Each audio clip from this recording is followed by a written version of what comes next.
Hey everybody, just going to take a quick break from the show to tell you a little bit about Shutterfly. If you're like us, you take a lot of pictures because you have a camera right in your hand all the time. How would you not take a lot of pictures? And we're taking all these pictures, more than we've ever taken in the history of the world. What are you going to do with them all? That's the thing. You used to get a solid picture, and then you'd look through them, and you could enjoy them. Now they're like back on your camera roll. You can't even find them. You don't want that. That's why the cool thing you need to do, and what I did, and I think it's pretty cool, is create a Shutterfly photo book. Oh. What I did, and you're going to enjoy this, Jimmy, because I haven't showed this to you yet, but took all of our pictures from being on tour this year. Oh. All live show pictures, us backstage, us on stage, doing all that stuff, and like some of the, just the venues and things, and made a little photo book out of that. Also, they have free 24-hour designer service as well.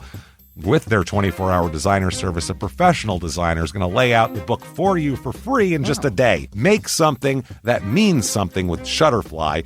Enjoy 40% off orders over $29 with promo code SMALLTOWN. See site for promotional details. And now back to the show. Hey everybody, just going to take a quick break from the show to get you styled up with Stitch Fix. Shopping's hard. It's hard. With Stitch Fix, you get a stylist, though, who understands your style, your size, your budget, and they do all the shopping for you. Wow. This is excellent. Shopping, I'm telling you, shopping and figure out your style, it's overwhelming. Let somebody help you when it comes to getting dressed. We don't know what we're doing, so we let Stitch Fix help us out. A Stitch Fix stylist there. They know what works on us. We get the prices that make us look really good, and it feels good. You get some confidence boost walking around knowing that you're looking decent here. Oh, yeah. Yeah, we just give the stylist our sizes, style, budget preferences. We order boxes when we want, how we want, no subscription or any of that required. And they send called Just For Me pieces as well. Like, maybe you'd like this, and it's awesome. Outfit recommendations, styling tips. You keep what you love, you send back the rest. It's super easy. Yep. You can do it, and we are doing it because it's excellent. Personal styling for everyone. Get started today at stitchfix.com/STM. That's stitchfix.com/STM. Now back to the show. This message comes from Greenlight. Ready to start talking to your kids about financial literacy? Meet Greenlight, the debit card and money app that teaches kids and teens how to earn, save, spend wisely, and invest with your guardrails in place. With Greenlight, you can send money to kids quickly, set up chores, automate allowance, and keep an eye on your kids' spending with real-time notifications. Join millions of parents and kids building healthy financial habits together on Greenlight. Get started risk-free at greenlight.com/Wondery. This week in Garden City, Idaho, when a local man disappears, the only lead is a much younger woman who happens to be living in his house. Welcome to Small Town Murder.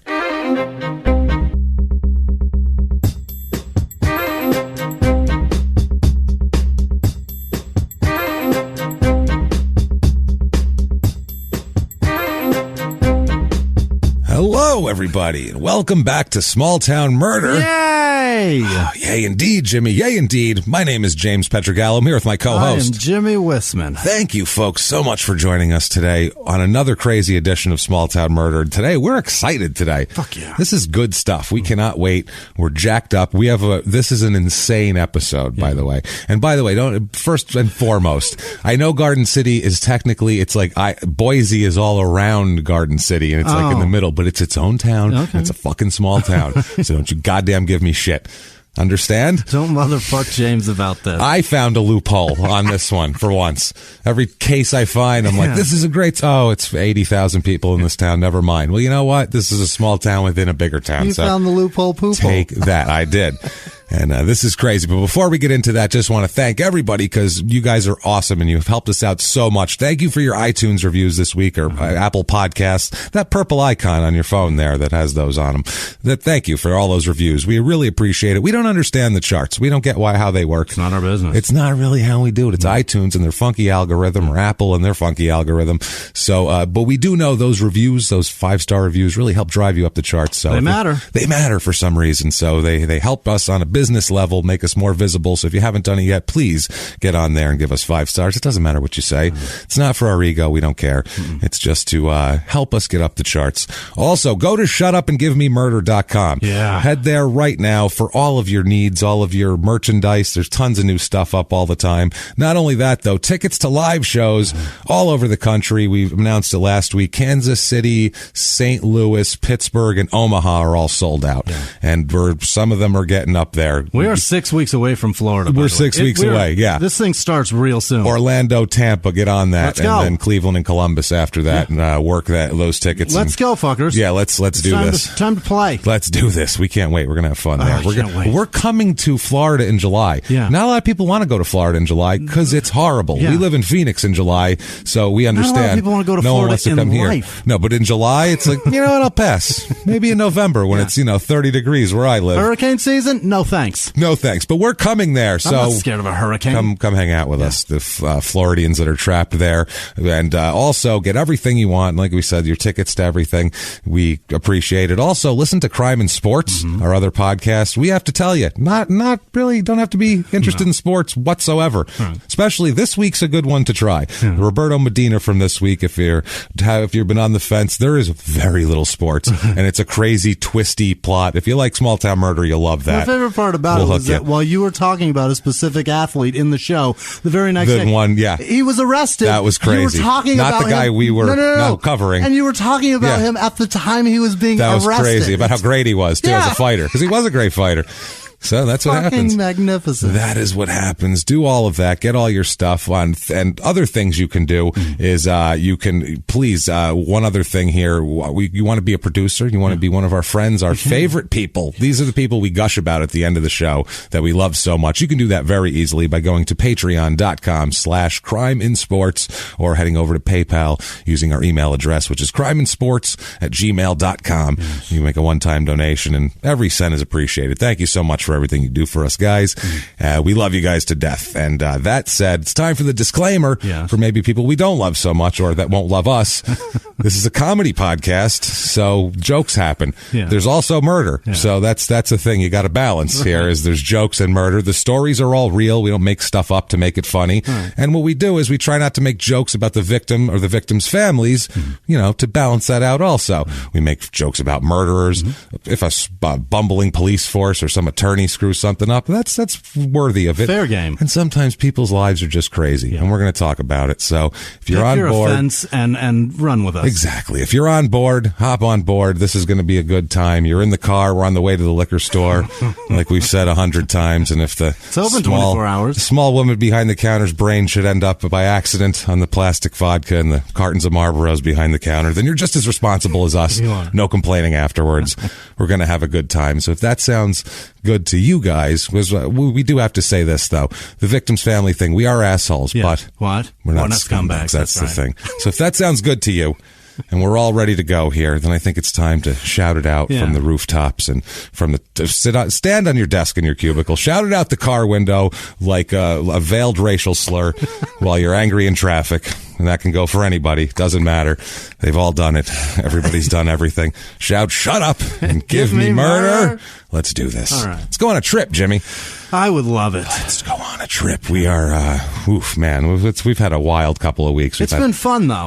It's been crazy fun. Lions and this and that. We're gonna go to Idaho this week. The great calm Northwest. You're done with fun. We're done. No. This story is out there, and we have to tell you, by the way, stick around till right at the end of the story because we have something new that is absolutely the craziest thing we've done, and it's hilarious. So, you have something new because I have no fucking idea, and I can't wait. We're gonna present it though together, so it's gonna be a lot of fun here. So I get credit. We're gonna do it's all good. See, we'll share that shit. It's all good. So we're going to Idaho. We're going to Garden City, Idaho. Yeah. Okay, it's a southwestern Idaho, not up there in the Panhandle. This is smack in the pan. This is where the butter is melting. Still damn near close to fucking Canada. It's pretty far north. But Idaho's up there, no matter where you are in Idaho. Nuts. No, it's technically inside of Boise. It's a weird town the way it worked out. It's 5 minutes to downtown Boise, but it's like almost surrounded by Boise, but it's its own town. Okay. Where it's like a so complete... Boise just kind of grew around it? Yeah, it's a super thing. It's really, really weird. It's 5 hours and 15 minutes to Salt Lake City and 2 hours and 25 minutes to Bellevue there, which is episode 67, which we remember was that Sarah Johnson? Yeah, it was the girl that killed her parents with her boyfriend. Yeah, she killed her parents. I remember it very well because it's my friend's sister's cellmate. Right. Yes, that's right. Fucking bananas. That's wild. Yeah, that came up. We're like, God, it is too small of a world in small town murder. Casey, write your sister a letter, tell her I love her. And I hope she's still alive. Jesus, yeah, really. Sully is nuts. Whoa, she's out there. But, unless there's insurance money for her to collect, I don't know if she's really interested in violence, because that was the problem there. That was the motivator. Jesus Christ. So this is in Ada County, or Ada. I assume it's Ada. ADA. I think it's Ada. It's got to be Ada County. Zip code 83703, area code 208, 4.27 square miles. So not huge, not small. Idahoans, if that's Aida, fuck you. Yeah, if you have some weird pronunciation for a 3-letter word, we're not going to. 4. No, it's ADA. Oh, it's A. Oh, I thought you said AI. No. Okay. ADA. Yeah, that's Ada. That's got to be Ada. Or if it's Ada, I don't care, is what I'm getting at. Their motto here, and this is on the sign, quote, nestled by the river. Well, it's right on the river, the Boise River. That's very smart. And their other motto, and this is, they keep this one a little more private, but internally this is on like their letterhead here. Quote, we're just too big a dicks to just be Boise. We can't just be Boise and get it over with. We're going to be surrounded by it, but we're our own town with our own police, and it's another little world in there too. It's different. It's like it's like that place. movie with I can't think. What's his name? God damn no it. idea what you're talking Jim about. Carrey movie with the bubble. Truman Show. It's but with old people. Thurman in my head. With old people. Okay. This is the kind of like if you How get fun was that? You get quarantined here. I feel like once you're over 65 is how this works. With my brain. You have to live here. Yeah, they're going to send it up there. If you're not in my brain, James, you don't know what's going on. I see. Like I figure sometimes when that stuff is happening, it's whatever happens when Homer Simpson's standing there and there's like a monkey playing the drums or like a bird doing like loop-de-loops in the air. So exactly what's happening in that. Yeah, that's what I figure. Because I got that sometimes too. It's like a spinning wheel on an Apple computer. Well, the word Thurman popped in my head, and I knew that wasn't it. So every time I went to say something, it was my brain was like, "Say Thurman," and I'm like, "It's not that." So then me and my brain are arguing. It's a terrible while I'm argument. stuttering, trying to get you to understand. And I'm going, I don't know what it's Truman, not Thurman also, so that was wrong. Fuck, I'm stupid. No. It's a forgettable movie, let's be honest here. It's true. But there was a dome. An interesting idea, but done very weirdly. So history of this place. People started coming here, from the outside in the 1800s, the early 1800s, explorers and fur trappers and shit like that, because you can kind of get through to the Canadians would come down and they'd go to the Pacific Ocean from here and swoop down, and I don't know if there's beavers hanging out around the river or what, but fur people, they established a trading post around here. And then the British Hudson's Bay Company opened a post at the Snake River in 1834 here, where Parma is now. Does the snake come off the Idaho? I don't I'm not sure of the intricacies of the Idaho River system, but I'm not positive about the tributaries and who's going where. I mean, how much research really are you doing, James? Jesus, this is ridiculous. You're putting this all into perspective for me. I mean, yeah, I'm studying the town and the culture and the murder that took place there in the story, but I'm not really doing the geography enough justice. You're right about that. How about the reservoirs? Where are they? From now on, I got to worry about the water. I got to get a relief map so I can get elevations going. I really got to get this working. I'm sorry, everybody, is what I'm saying. I apologize. I've really exposed your weaknesses. You've exposed it, and you know what? It's one of those things where I always knew I'd be exposed. It's like a fraud that went into a town to con everybody. I knew someday the ruse would be up. I don't know the rivers in Idaho. Fine, I don't know them. You got me. I'm guilty. So, in 1841, first people kind of came through. They came through here en route to Oregon's, say it with me, Jimmy, Willamette Valley. Good enough for you, Oregon? Okay? Is that okay? Is that where they were going? Picky really? sons of bitches. Yeah, they were going there. The Oregon's Willamette Valley passed through the area there, and this was the Oregon Trail. So this is kind of, you go through here. Fort Boise was a supply station and a landmark on the trail, as you might, I think it's on the game. Remember, yeah. You stop there, and then you can study a murder and keep going right to the ocean. I usually died before there. Yeah, well, whatever. yeah. What were you, the farmer? That's why. I don't know. Just be the banker, buy everything, you float there. It's fine.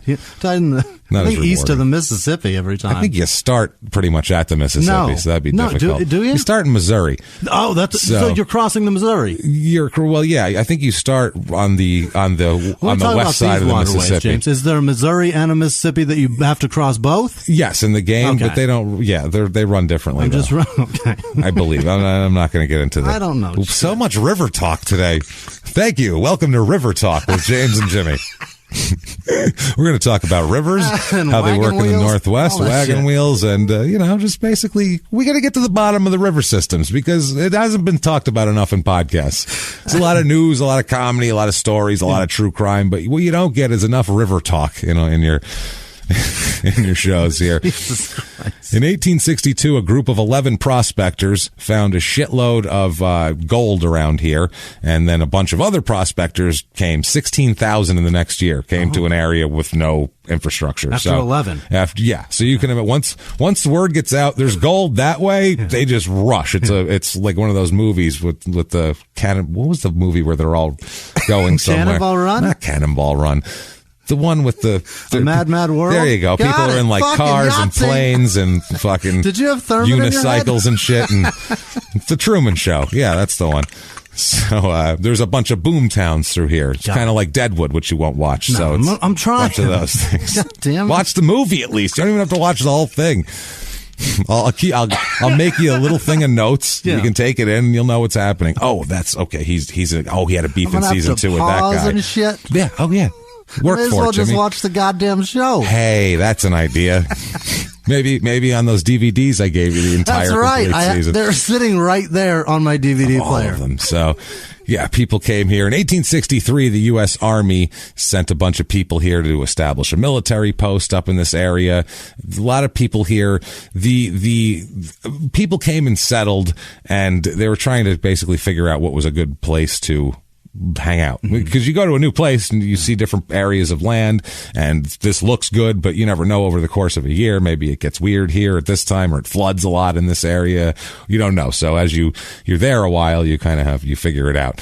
So they placed a town next to Fort Boise and called it Boise City, which is obviously Boise. Right. So they established a hay reserve there. Oh. So you got to have that. A reserve of hay. Hay. They've got reserves. Well, they had cavalry back then. Good point. So you would have to have hay reserve. You have, just like you had food reserves for your soldiers. You have hay reserves for all your horses. Okay. Horses do eat hay, right? Yes. I think you need like a sugar cube reserve. Well, I think that's a treat. A treat, is it?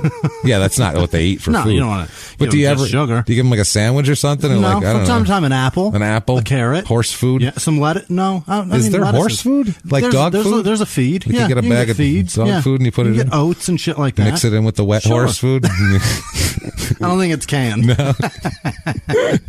That's a shame. They're missing out, I'll tell you. If I was a dog, I'd want that. There's a lot of stuff you can feed a horse. That's true. Yeah. That's true. So in the 1880s, a guy named Tom Davis came to Boise, with the most plain name in the history of the world. Yeah. And he came to mine gold, and he ended up buying a bunch of land and planting apple trees and vegetables, and kind of became, instead of gold, he ended up selling shit to people. Smart. He got in the cattle business in the 1880s, and he also needed hay, so he bought this government island, got involved with this government island, and he started getting this land together, parcel by parcel, to piece together about 650 acres, which is most of Garden City now. 650 acres. That was what they started with. That was Garden City. That's his hay reserve. Okay. So this started out as a place to grow hay. All right. So that's basically why exclusively. no town. This guy wants to just be here. He didn't want a town. He wanted a farm to grow hay on. Yeah, that's what he was doing. A huge area to grow shitloads of hay for all of his animals that he could then sell to people. This is the first time this has happened. It's really odd here. He had a history, Davis, of leasing property to Chinese immigrants who came to mine for gold, but then he would end up, a lot of them would end up farming also because the gold. People kept coming and there was like, there's no gold for all of you people.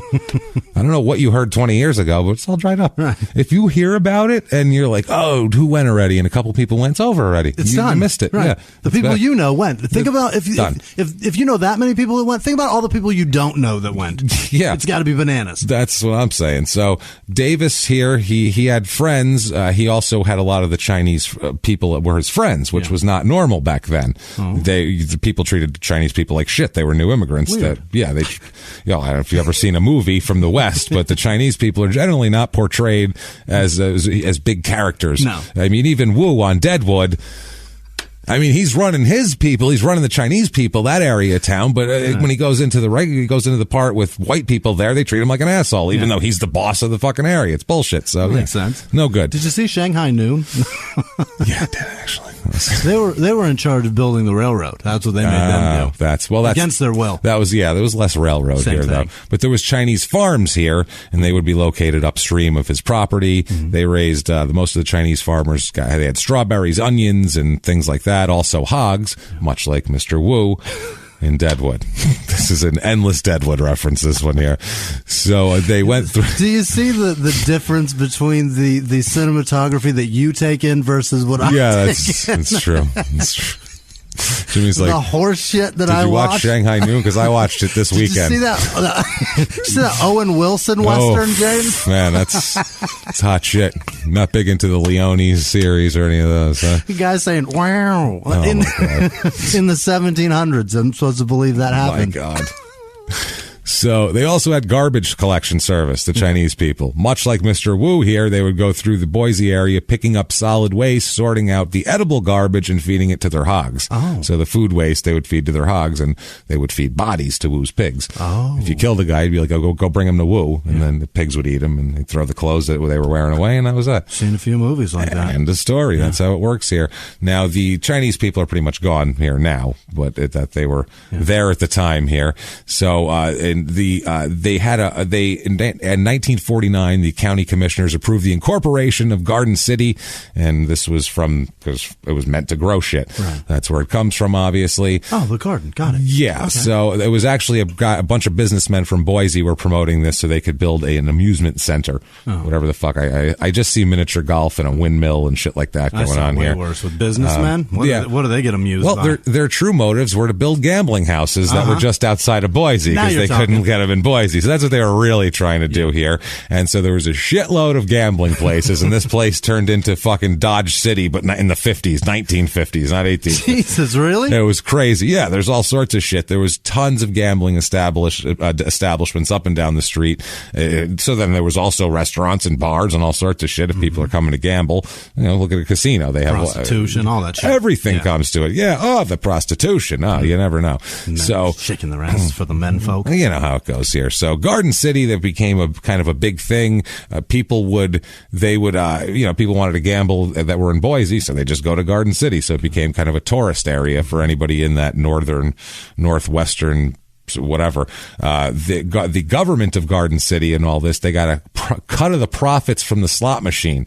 From all the slot machines in town. Brilliant. So they didn't give a shit. There was an article in 1951 in Life magazine, and they were saying how through that gambling profits that the city made, they were putting in a $10,000 park and a playground, which 10 grand was a lot of money in 1951, a new water system, a city hall, and equipping the police force, all paid for by gambling. Incredible. It was like when they legalize weed now. They're like, holy, we were fucking... Where'd all this money come from? We were like $20 billion in debt debt, and now we're $50 billion in the black. Remember when California was bankrupt, James? Throwing money away. They're still having problems, but it's Colorado that has more money than they know what the fuck to do with. So, you know what I mean? So, so finally, 1953, somebody here said, quote, somebody noticed the Constitution and that the legislature had no power to go against the Constitution without amending the Constitution, which they didn't. At that time, gambling was still illegal in the state constitution. So they can go fuck themselves. Okay. And the Idaho people in Idaho considered the slot machines immoral, and it went all the way to the Idaho Supreme Court. And slot machines and lotteries were ruled illegal under the Idaho Constitution, and they were also recognized as a quote well-recognized evil and mischief. Wow, that's a big switch. Tell that to all the police that you're paying their salary and with. And everything else to the kids playing on the playground. They called it a moral nuisance. So they finally incorporated in 1967, and after some, government legal where you could incorporate a village to a city or some horse shit, doesn't matter. I have a couple of reviews here that are hilarious. Just one is funny. Here's a 3-star. It isn't bad to live in, but I wouldn't recommend people to come and visit there. Really isn't much to see, but there is an Expo Idaho Fair which comes every year and is very fun. So there's that. 3 stars. And here's another 3-star. There are chains and there are some awesome places. Dutch Goose. This is mainly a review of bars and restaurants here. I like this one here. 3 stars. Boise has many entry-level jobs. They pay teachers poorly, but better than other districts in the state. So I don't know what that means. And then 3 stars here. This person does not ask for a lot. They're pretty open to suggestion. Quote, not very many abandoned houses in the area. So 3 stars. I don't know. That's nice. I like that he said, the first guy said, a great place to live, but not to visit. Yeah, not a lot to see here. It's usually the opposite. It's an old person going, please don't come here. I like no traffic. I like living here. Yeah. Don't visit me. I like going to the bank and not waiting online because I go to the bank for some reason. Old people love to go to the bank. They love it. I don't understand. What my grandmother, that's an outing for her twice a week. What are you doing here? Bank, grocery store, church. That's it. Well, 3 places to go. Yeah. No church, but bank and grocery store. People in this town, population 11,637. It is up 83% since 1990. So people are moving there for some reason. I guess they're getting older. Median age here is 45.9. So it's 9 years older than your average in the country. It's about 50-50 male-female. It's about average here. 65 and over population, 65 years old and over, is double the average of everywhere else. Really? Yeah, there's a lot of retired people here. And all the stats otherwise are pretty normal, except for there's more married people with no children because they're older. So you get that sort of shit here. And a few more widowed people than normal, but not too much. The divorce rate's actually a little high. Race of this town, it's Idaho, so 86% white. You're going to get that. 0.61% black. So not... 0.61. 0.61, not a lot. Asian, 0.45% Asian. They really ran. Not a lot there. Yeah, and 11% Hispanic. So it's pretty white is what we're saying. It's whatever you think Idaho, that's what it is. Especially Boise. Just a potato waving at you, pretty much. That's what we have here. Yeah. That's your average resident of the town. 44.3% of the people are religious, so it always drops. 50-50's average. It's always lower with older people. Yeah. They either forgot they believe in anything, or enough bad shit's happened to where they've said, there can't be a plan. Are you kidding me? I like the first option better. I've buried 3 of my children. How can this be a plan? I feel like it's half and half. Your plan sucks. We hate your fucking plan. So there's a lot of LDS here, a lot of Mormon people here. It's 16% Mormon. That's the most highest cut here. 0.2% Jewish, 0.2% Muslim, so not a lot. Electorally here in the elections, 48% Republican and 39% Democrat. That's for the county, and 13% independent, which is insanely high. This is militia country, everybody. So you're going to get that. I'm sure there was somebody running in the on the Nader ticket. No. That independent is the set up towers at the border that you can shoot from. Contingent of, I feel like the extreme. Unemployment rate here 2.4%, so excessively low. That's like economically not good. That's too low almost, for the way economics work. It's a weird thing here. Household income, median household income is about $43,500. It's usually about $57,000 in the country, so a little bit low. The jobs here, pretty basic. I mean, your basic stuff, a little more retail trade than normal. A lot of old people serving each other food, I feel like. More health care than normal with older people. Cost of living, 100 is at regular average. Here it's about 117. A little bit high. Median home cost, this is where it's high. 170 out of 100. How do you do that? Median home cost $326,400. And they hate it. And that's, They're so pissed. lower income, higher home cost, which you're going to get with like an upper scale retirement areas. You'll get that because of the people. Fixed income shit. Fixed income, but they have, exactly. But they have like nest egg so they can. Exactly. They sold their house. Right. They've been doing that for a while, so now they have money to buy a house. Exactly. Right. A lot of the houses here, though, are between $150,000 and $400,000 of the bulk of the houses. And if we've convinced you that you need to be in Idaho, we have for you the Garden City, Idaho Real Estate Report.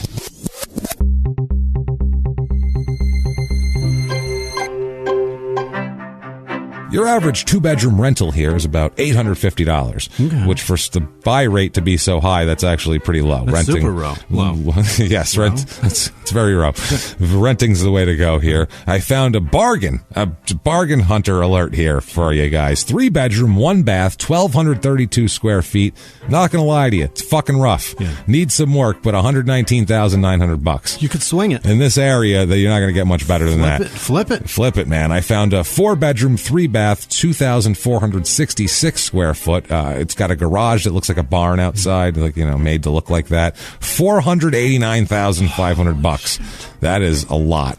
And then you want to stretch out. You've done very well in your sold insurance or whatever shit you did. I don't know. A 4-bedroom, 3-bath, 3,562 square foot of place. Very nice, very well appointed. $739,000 though it's going to cost you. So it's pricey here. Things to do in this town. We have the Expo Idaho Fair. Okay. That's what that person talked about in the review.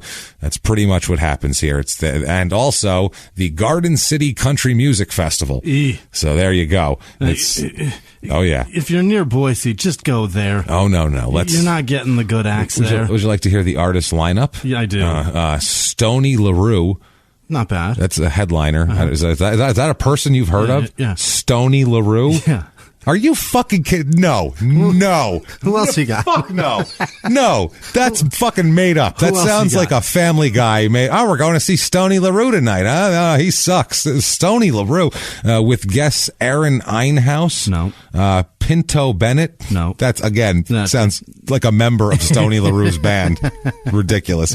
Tyler and the Train Robbers. Sounds familiar. The Jeremiah James Gang. No. What are these people? You have to come on horse. You can't come into a town. You can't be the James Gang. No, and drive in with a fucking SUV. You better have a leather holster. Absolutely. And spurs. George DeVore. No. It's no flair there. Andrew Shepard, the Grant Webb Band, and Barton and Baller. No. Which sounds like it should Andrew be Shepard. Sounds like it should be Darton and Dollar. What's this festival called? This is the Garden City Country Music Fest. Okay. It's rain or shine, goddammit. They're going to fucking get up there. We paid them. Fucking play. We paid Stoney LaRue to come to town. When you pay Stoney LaRue, you get Stoney LaRue. We said if it rains, we're going to cancel it. And he said, fuck no. I'm Stoney fucking LaRue, and I don't let my fans down. My first name's Stoney. I fucking rock hard. No food or beverages from the outside allowed in. Lawn and camp chairs are okay, but the space is limited for them, so you get there early. There will be tables and chairs provided under a shade tent, just in case. All ages. There's an after party from 11:30 to 1:30 a.m. that's 21 and over. I figure that is just Sodom and Gomorrah in there. It's just a fucking awful people. It's gross. It's basically like the Eyes Wide Shut party, except with hillbillies. It's disgusting. So, yeah. Crime rate in this town, I don't know.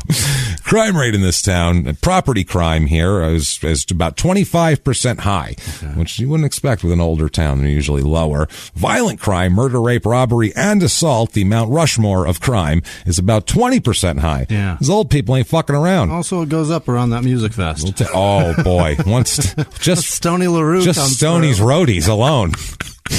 Just Stoney's stage act. They come through and pillage. It's like We're all rock hard. It's like they're like Vikings. They just come through and pillage the shit out of that place. Actually, it's like in Blazing Saddles. They have the number 6 dance afterwards. So let's talk about a murder. Okay. Hey everybody, just going to take a quick break from the show to tell you about the safest sponsor ever, Simply Safe. Absolutely, these people will keep you safe. It's amazing. You know that every 26 seconds a burglary takes place in the United States, according to the FBI. That means that by the time this podcast is over, dozens and dozens of homes will have been targeted, ransacked. God knows what happens here. So protect your home before it's too late with Simply Safe proactive security system. Simply Safe helps stop threats before they even have a chance to break in. Named Best Home Security System by U.S. News and World Report 5 years in a row. And by us for about the last 8 years as well. If you trust us, believe me, you want Simply Safe. So visit simplysafe.com/small to claim 50% off a new system with professional monitoring plan and your first month free. That's simplysafe.com/small. There's no safe like Simply Safe. Now back to the show. This show, Small Town Murder, is brought to you by BetterHelp. Get yourself some therapy, everybody. Honestly, here. We often hear about, red flags that you should avoid. Hey, that's a lot of a thing. It's become a real phrase now, real cliche. But why don't you focus also, you look at like green flags in friends and partners. Look for good things as well. Right. And maybe you're not sure what that looks like, though. Therapy can help you figure that out. What are positive things? What are the green flags? And then you can practice them in your relationship. It's absolutely a fact. And so, honestly, we absolutely are huge advocates for this. It really, really helps. BetterHelp is fully online, making therapy affordable. It's convenient. They serve over 5 million people worldwide. You can access a diverse network of more than 30,000 credentialed therapists, wide ranges of specialties there. Here's the coolest part. You're not getting along with your therapist, you're just not feeling it, you can switch at any time, no extra charge. Wow. The thing is, they want you to get help. That's it. And you can do it with BetterHelp. Discover your relationship green flags with BetterHelp. Visit BetterHelp.com/smalltownmurder today to get 10% off your first month. That's BetterHelp, HELP.com/smalltownmurder. Now back to the show. I think it's time. I'd love to. It's time here. Yeah. Well, let's start out. Let's talk about a gentleman, shall we? Let's talk about a gentleman named Brian Barton Geddes. Yeah. Brian, we'll just call him. He doesn't use the middle name, but that's his middle name. Brian Geddes. His middle name is Barton? Barton. Yes, okay. Barton. He is 49 years old in 2012. Okay. We'll talk about him. So he is, his birthday is in October also. So we're going to get right up. This is the month he turns 50 in 2012. Yeah. He is a local businessman in Garden City. He owns a car dealership or a couple car dealerships, and he's an interesting cat, this guy, actually. And I found, wow, when researching people, sometimes you find some shit, sometimes you don't. And you can kind of, sometimes through obituaries of family members, you can piece together like family histories. And This is what I do a lot. Like I'll find a bunch of dead people and then I'll piece together, oh, he had 3 grandchildren. Oh, that was one. So that must be his uncle. And I'll piece together these family trees like that. Okay. It's fucking crazy. Well, you are a 23andMe. I'm an idiot is what I am. This is not necessary. No. This isn't necessary. My favorite murder doesn't do this. I'm sorry. They don't. No. They do much better than us, and they don't do this. So maybe this is stupid. Maybe this is the problem. Maybe nobody cares. Maybe they don't want shit like this. No, this is so stupid. Why do I do this? I read, Jimmy, this is, you don't understand. I went through like a 600-page history of the Geddes family put together by some archivist. There are so fucking many of these people going back hundreds of years, and they're Mormons. Oh, the family's fucking Mormons. It's gotta So be huge. literally, they had polygamous sects in back in the day that they were part of. Wow. So some of these people had 5 wives and 30 kids and 97 grandchildren, and then it would tell about each fucking one of them, and I had to scroll through all of this to get to one fucking guy that was, I don't know, hundreds of pages in, because this started in the 1500s in Scotland. Wow. That's when this thing started. Back then, they weren't Mormons then, obviously, but it started in the 1500s in Scotland and goes to present day Idaho. It's a fucking journey. So you're going to hear about this shit because I had to read it. So take that. So you know about a polygamous sect that has nothing to do with this shit. Nothing to do with except anything. for it birthed this guy. I've read lots of weird shit though here. I found his grandfather here, and kind of the whole family. It's so crazy, man. I'm reading this history, and this one moved. It's like reading the Bible. This one begat that one, who begat this one, and then they moved to Eastern Oregon, which isn't in the Bible, but it might be. I don't know. I never read the fucking Bible. New Sodom. It's Eastern Oregon, the new Sodom. Eastern Oregon, the new Sodom. Put that on your fucking signs. Willamette Valley. Your fucking sign. Put that on your license plates, as a matter of fact.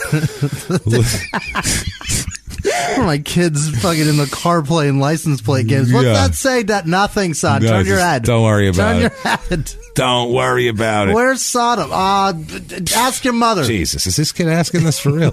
Ask your mother on her weekend. My God. On her weekend. Made that weekend awesome. Oh, that's awesome. That's awesome. So his father's born in 1915 in Oregon, and his parents, they moved to Idaho, and his father worked in his grandfather, this would be Brian's grandfather, worked in a lumber mill, and they had a bunch of kids. I'm not sure if this particular branch of the family is Mormon or not. That's the only thing I couldn't ascertain, because it doesn't seem like they are. They don't, because every other, like, if you talk about this cousin and these people, it'll say what church they belong to even on there.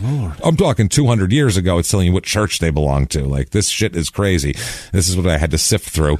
And so I don't believe so, but they ended up moving to Seattle eventually, and he was there. Then the war broke out, World War II. So the father got some good jobs in the war industry was a big industry. So it was employed by a ship company that made ships for the war effort here. And he was a welder, his father. And he was finally, he also worked for the Railway Express Agency. And then eventually they moved to a small ranch in Eastern Oregon, which was, and then they ended up moving to Pullman, Washington. He had a couple small businesses, sold them off, and then went to work for Washington State University, and ended up employed there in the chemical supplies department. And that's his dad. That's his dad. Got it. And so he is born finally, Jesus Christ, here, Brian, good God, where is this? Brian Barton? Brian goddamn Barton shitting Geddes. B.B. Getty. He's born on October 17th, 1962, in either Moscow, Idaho, or Sacramento, California.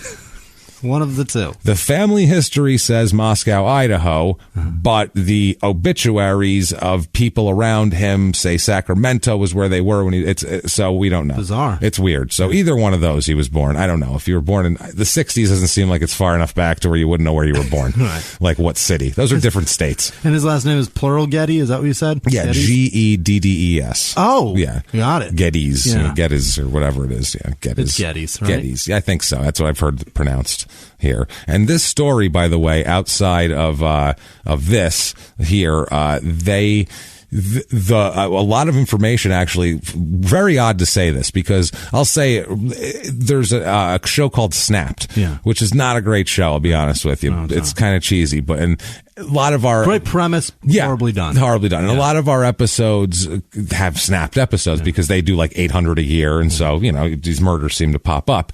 And usually, I'll always watch anything that's associated with us, and usually get nothing out of them beyond the court documents. This particular case, they actually had some decent information on backgrounds and shit that weren't in other places. So good for you. So you're saying they scoured through those fucking? God damn it, kudos. They scoured through those internet. I don't think they scoured through that. this. No, they are smarter than me, probably. That's why they're much more successful. Or made an intern do it? I made an intern do it. Yeah. So he's born.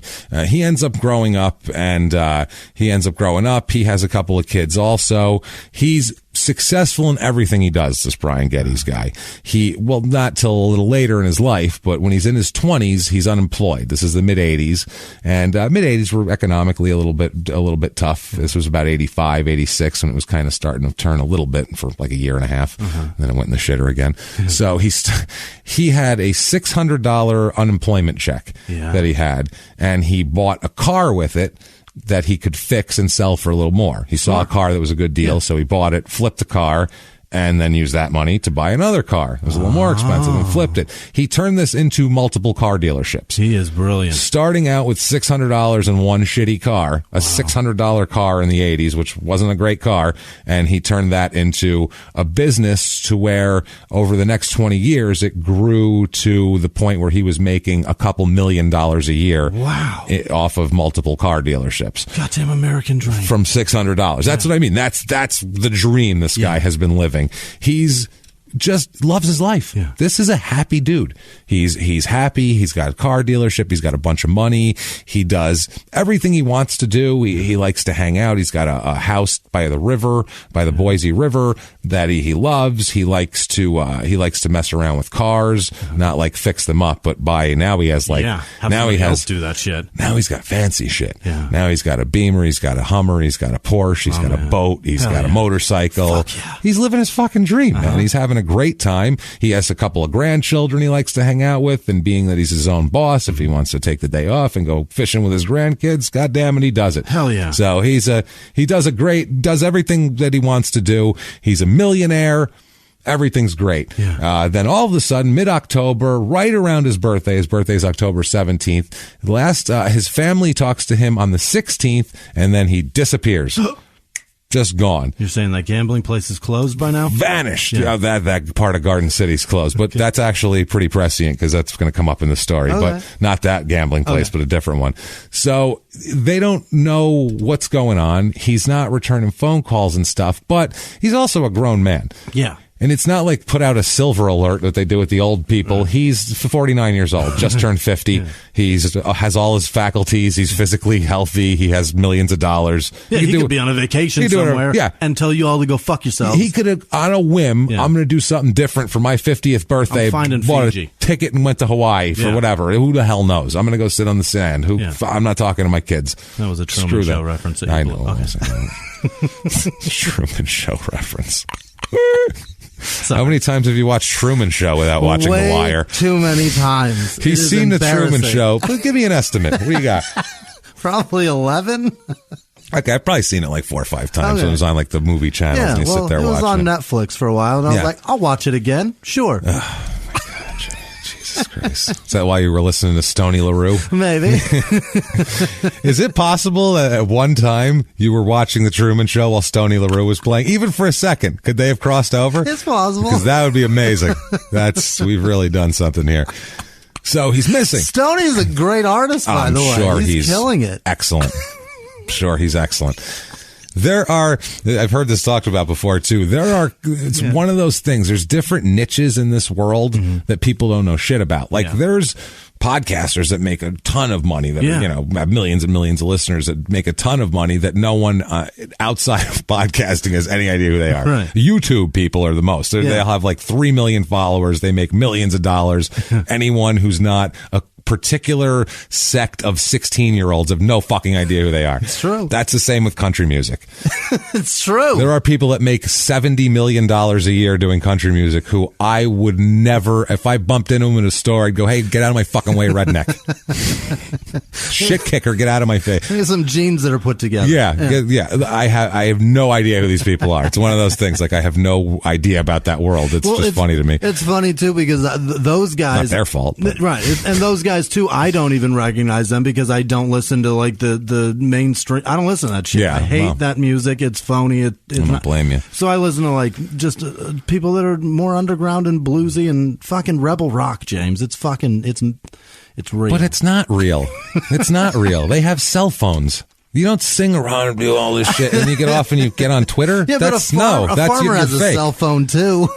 Yeah, but he's not singing about farming and only being a rebel rocker. All that shit's phony. That's a good point. He's got an SUV that's got leather seats and hookups for all of his things, and a Bluetooth thing that hooks up. He's full of shit. Guys like Whitey Morgan though travel this country in like a fucking blazer, an old school ass blazer. That's but it's hooked up.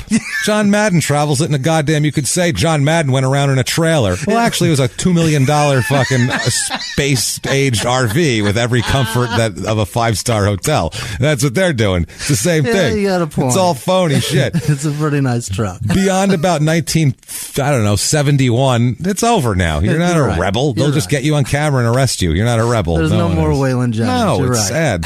It's sad. Rap's gone the same way. You're right. What the fuck happened? Yeah. There used to be real fucking gangsters. Yes, rapping. that's what I mean. Anymore. You think about it, it used to be like, oh, he's only on 2 songs on that album. You know why? Because he's in fucking prison. He's in prison. Right. That's why. Because it was like they were actually doing the shit they were talking about rather than just talking about dancing.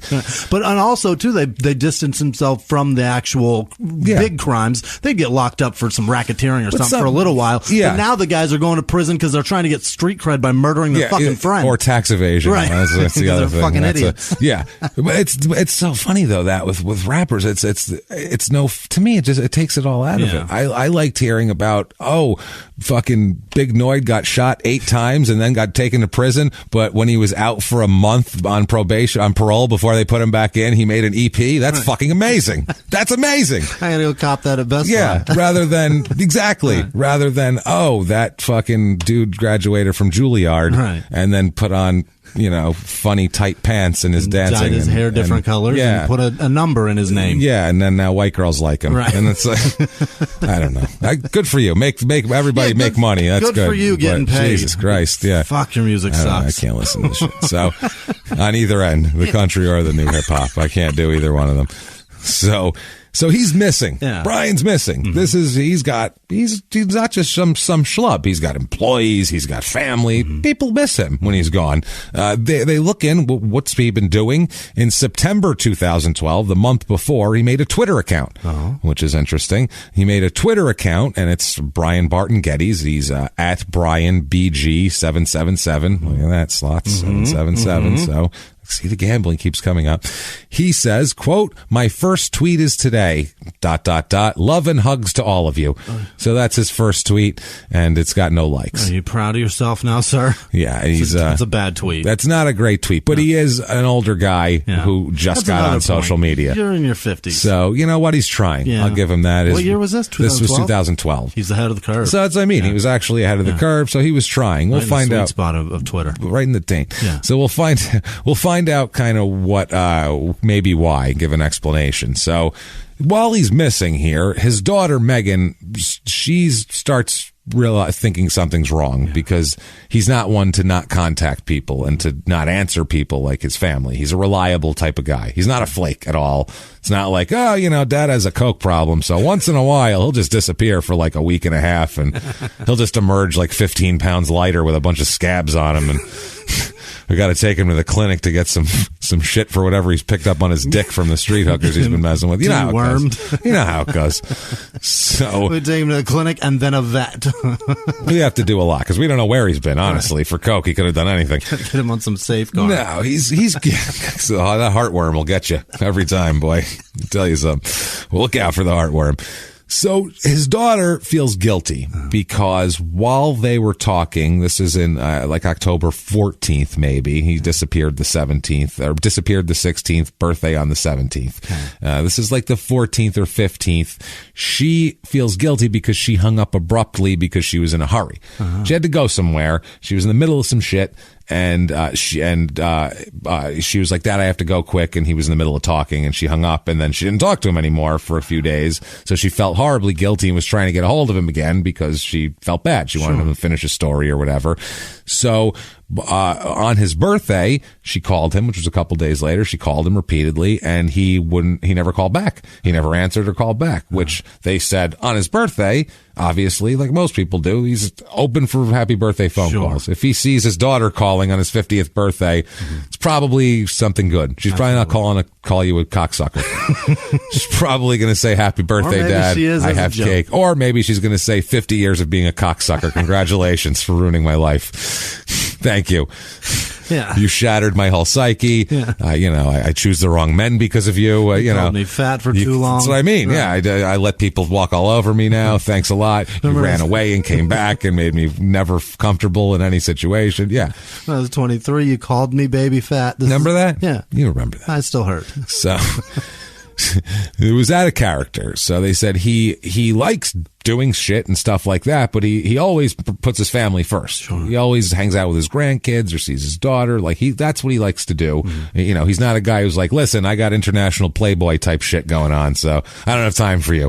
I'm going to a casino in Monaco tonight, and I got 4 ladies waiting for me. Not his style. So she constantly texts him and calls him and everything. No response.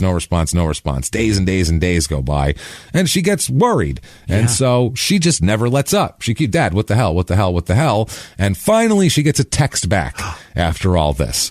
And the text says that he went to Jackpot, Nevada, which is as shitty as it sounds. That's not like a slang term for Vegas? No. That's a real place. You do not confuse Jackpot, Nevada with Vegas.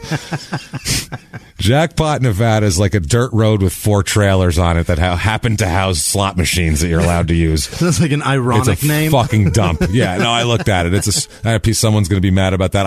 It's a goddamn shithole dump. Old people trap for their money. They call it Jackpot because that's what everybody that lives there was chasing at one point. Exactly. Jackpot. Come to Jackpot and win nothing. And be really kind of sad the whole time too. Yeah. It's like Laughlin without a river. I feel like it's just terrible, this fucking place. So that's where he says he's going. Poor Nevada. Sorry, Nevada. He got one city, and it's a piece of shit too. Yeah, it is a piece of shit too. Let's be honest. Half of the whole state was just destroyed with like nuclear testing. It's a fucking. You know what I mean? Yeah, there's very few trees in that place. We're doing nothing that Vegas Vacation didn't do much worse with Cousin Eddie's house alone. So, you know what I'm saying? So, there's brain damage and radiation and everything. There's all sorts of shit going on. It's not our fault. No. Everyone there is like, yeah, exactly. Yeah. It's like anytime if you live in Arizona, anybody that picks on Arizona, if you've been here long enough, you're like, well, yeah, absolutely. It's fucking terrible. Yeah. You can sort of afford to live here, and it's kind of warm in the winter. So, you take the good with the bad. That's it. Somebody asked me on Twitter, they were visiting Phoenix. They're like, what's good to eat there? I'm like, it's the 7th biggest market in America. If you can't find food here, you're probably in Tucson. Yelp. That's what it is. That's what it is. Yeah. You've gone too far south then at that point. You are almost in Mexico. That's bad. What happened. Well, where there's better food than Tucson. Just we're saying Mexico or Phoenix, fine. Tucson, not good. Don't do it. Get out of there. No. So he's in Jackpot, Nevada. Mm-hmm. And overall, out of all of this, she said that was weird of him to go to Jackpot, Nevada. He wasn't a big gambler, even though his Twitter handle is 777. She says he's not a big gambler. He just doesn't gamble his money away. Everybody says he's not frivolous. A friend of his said, quote, he's not a big gambler. He wasn't frivolous with his money, except to buy things that he could use, but he didn't throw money away, which is, smart. Mm-hmm. That's good. So his daughter is, God damn it. This is one of those things. This is like a Grim Karen situation where it's this, missing guy's family member. So you feel bad, but she's kind of got this attitude in the interviews I've seen that, and it might just be the way she comes across, but she just seems a little like the money puts her. She seems my dad's got $2 million, so you need to look around for him. It's kind not like that. If you don't find him, it's fine. Not like that. She said, "quote My dad would never ever go to Jackpot." The way she said it wasn't like that's not what he was into. It was like that's trash, and that's below him, which is might be true. But the way it was said, it was like, okay. And I don't mean, like I said, I'm not trying to pick on this woman because, this is her father's missing or whatever. But it was just, it kind of gives you just the general overtone of what's going to come here. Kind of wish it wasn't on this show and that he actually was there and she had to eat crow. He was just, all he was doing was having fun. He's partying it up, just living it, just eating shitty, like crappy shrimp cocktails that were $1.99. Just woo, swinging them around, cocktail sauce flying all over the place. Doing blow off some retirees' long titties. Woo! Her titties are long. I can get more blow on them. Another pina colada for my lady friend. Woo! Yeah! Come on, Edna. Fuck yeah. So, never go to jackpot is what she says. So, a couple days go by and she's texting him over and over and over, and he finally texts back, I'm still in jackpot celebrating my birthday. So, it's like, I've been here a week. I'm just partying it up. And destination jackpot. You could work every slot machine in jackpot if you stayed there more than 2 days. Like, it's not, Vegas is terrible after 48 hours. Oh my God, it's horrible. It's the worst place. It really is. It's a weird thing, Vegas. It's almost like there's like insects that only live a couple days. It's one of those. It's like a butterfly. It's a locust. It pops out of its cocoon and it's just this beautiful thing. And then in 2 days, it shrivels up and falls from the sky and just dies and gets hard and crusty. And you're That's like, your ew. Vegas vacation. Ugh, and you just want to fucking throw it in the garbage after you step on it and smush it into the ground. It's not good. That's Vegas after a couple days. And its head is still pounding from the horrible music being played at the pool that you tried to sleep through hungover. At every pool. Every fucking pool. One of them. Is it loud enough? I'm on the 19th floor. How can I hear that shit? Jesus Christ. It's like San Francisco and they put me outside that roof. Sorry, that's a sidetrack. But last time we were in San Francisco for a live show for Small Town Murder, I got this room at the hotel. It was literally their worst room. It was like, what's our worst room? Okay. It was directly next to the valet station. Like our windows were next to each other. So every car that pulled up, I'd hear all the doors, and then hear a guy in broken English ask if he's parking valet. Okay, you want your bags? Okay, good. And they get everything and then go in here, drive away, and then 2 seconds later, for fucking non-stop, all day, all night. It's all I fucking heard. And we have the opposite luck. Yeah. Always traveling. It's amazing. Unless we go to Nashville. Except for Nashville. Otherwise, yeah. And I was in the same hotel. Yeah, they gave Jimmy. Beautiful room. Same price. Probably cheaper. I don't know. On the other end of the hotel. Feeling great. Silent as a mouse. I'm like, these fucking people, stop parking here. Stop right outside the driver's side door was in a pull-up spot directly outside my main window, just right there. And if that was the circle. If I wasn't sound asleep from the silence in my room, I would have responded to your text about your horrible room. It's like if the janitor needed a place to stay for a night, you'd be like, give it to him for $50. Fuck it, whatever. Give him the one next to the valet, or who cares? No one rents that one anyway. Rent that one out anyway. Give it to me. Thanks. So, Jesus Christ. Fucking horrific. So she keeps calling him and texting him. Now, the weird thing is, after a while, she'll keep calling him, the daughter, call him, and after a while, he'll text her back, but he won't call her back. Yeah. Only gets a text in return, which is when you're trying to blow somebody off, you might do that or whatever. So she's like, what the fuck? And it would always be a different excuse of why he couldn't talk. Like, I have no service right now. I'm in a casino, or I'm going over here and I'm having dinner with a couple people, so I can't talk for a couple hours, and, blah, blah, blah. There'd always be something, some excuse why he wouldn't talk. And that's fine for a day or two, right. But after a week, you're like, okay, you haven't called me back in a week. Dad, you're being a dick. Yeah, you're not always out of service. No. I'm sure Jackpot is just a swelling metropolis of cell phone service. So, the daughter here, she said, probably rightfully, my dad would never blow me off ever. So, that makes sense. Then all of a sudden, he stops responding to texts as well. So this is late October, so, almost 2 weeks have gone by since he's been missing, and he stops returning texts also. So now his daughter's like, okay, it's one thing that he goes away for a few days and maybe he's being a jerk or maybe he's mad at me or maybe he's having a midlife crisis at his 50th birthday. Right. Who knows what people do? And I'm sure that's what people told her too. Mm-hmm. My dad's not missing, blah, blah, blah. And they said, how old is he? 50? People go nuts if on those milestone birthdays. Sometimes the guy, he might look in the mirror and go, holy fuck, I'm 50, and go, well, you know what? I got a bank full of money. I'm going to go party for a week. I better go rent a fucking Corvette for 7 weeks and go put all the miles I can on it. Yeah, that's like rent a Corvette and buy a hat and get on out there. Convertible fucking. Let's see the Hoover Dam. See the Hoover Dam. You know, that's what I mean. People are probably telling her that. Like, give him some space. Give him. He's earned this. He's worked his whole life, and you know it's his 50. He's earned it, man. Give your dad a break. How here. much money does he have? Started from 600. Yeah. Give the guy a break. Give the guy. He works his ass off too. He's known as a very hard worker also, and not a dick, and very nice to everybody. There's nobody has a negative word to say about this guy. It's always shirt off your back. He'll just give you the shirt off his back happily, and then just wants everybody to be happy. So finally, on November 2nd, the family says, okay, we've had enough here. We're going looking for him. We're going to find him. We're going right to his fucking house, and we're going to see what's going on here. So the family arrives here later. We'll talk about this. The family arrives at the house. The first person to arrive there is the brother. We'll talk about that later. We're going to kind of have a staggered timeline for this, and trust me, it'll pay off.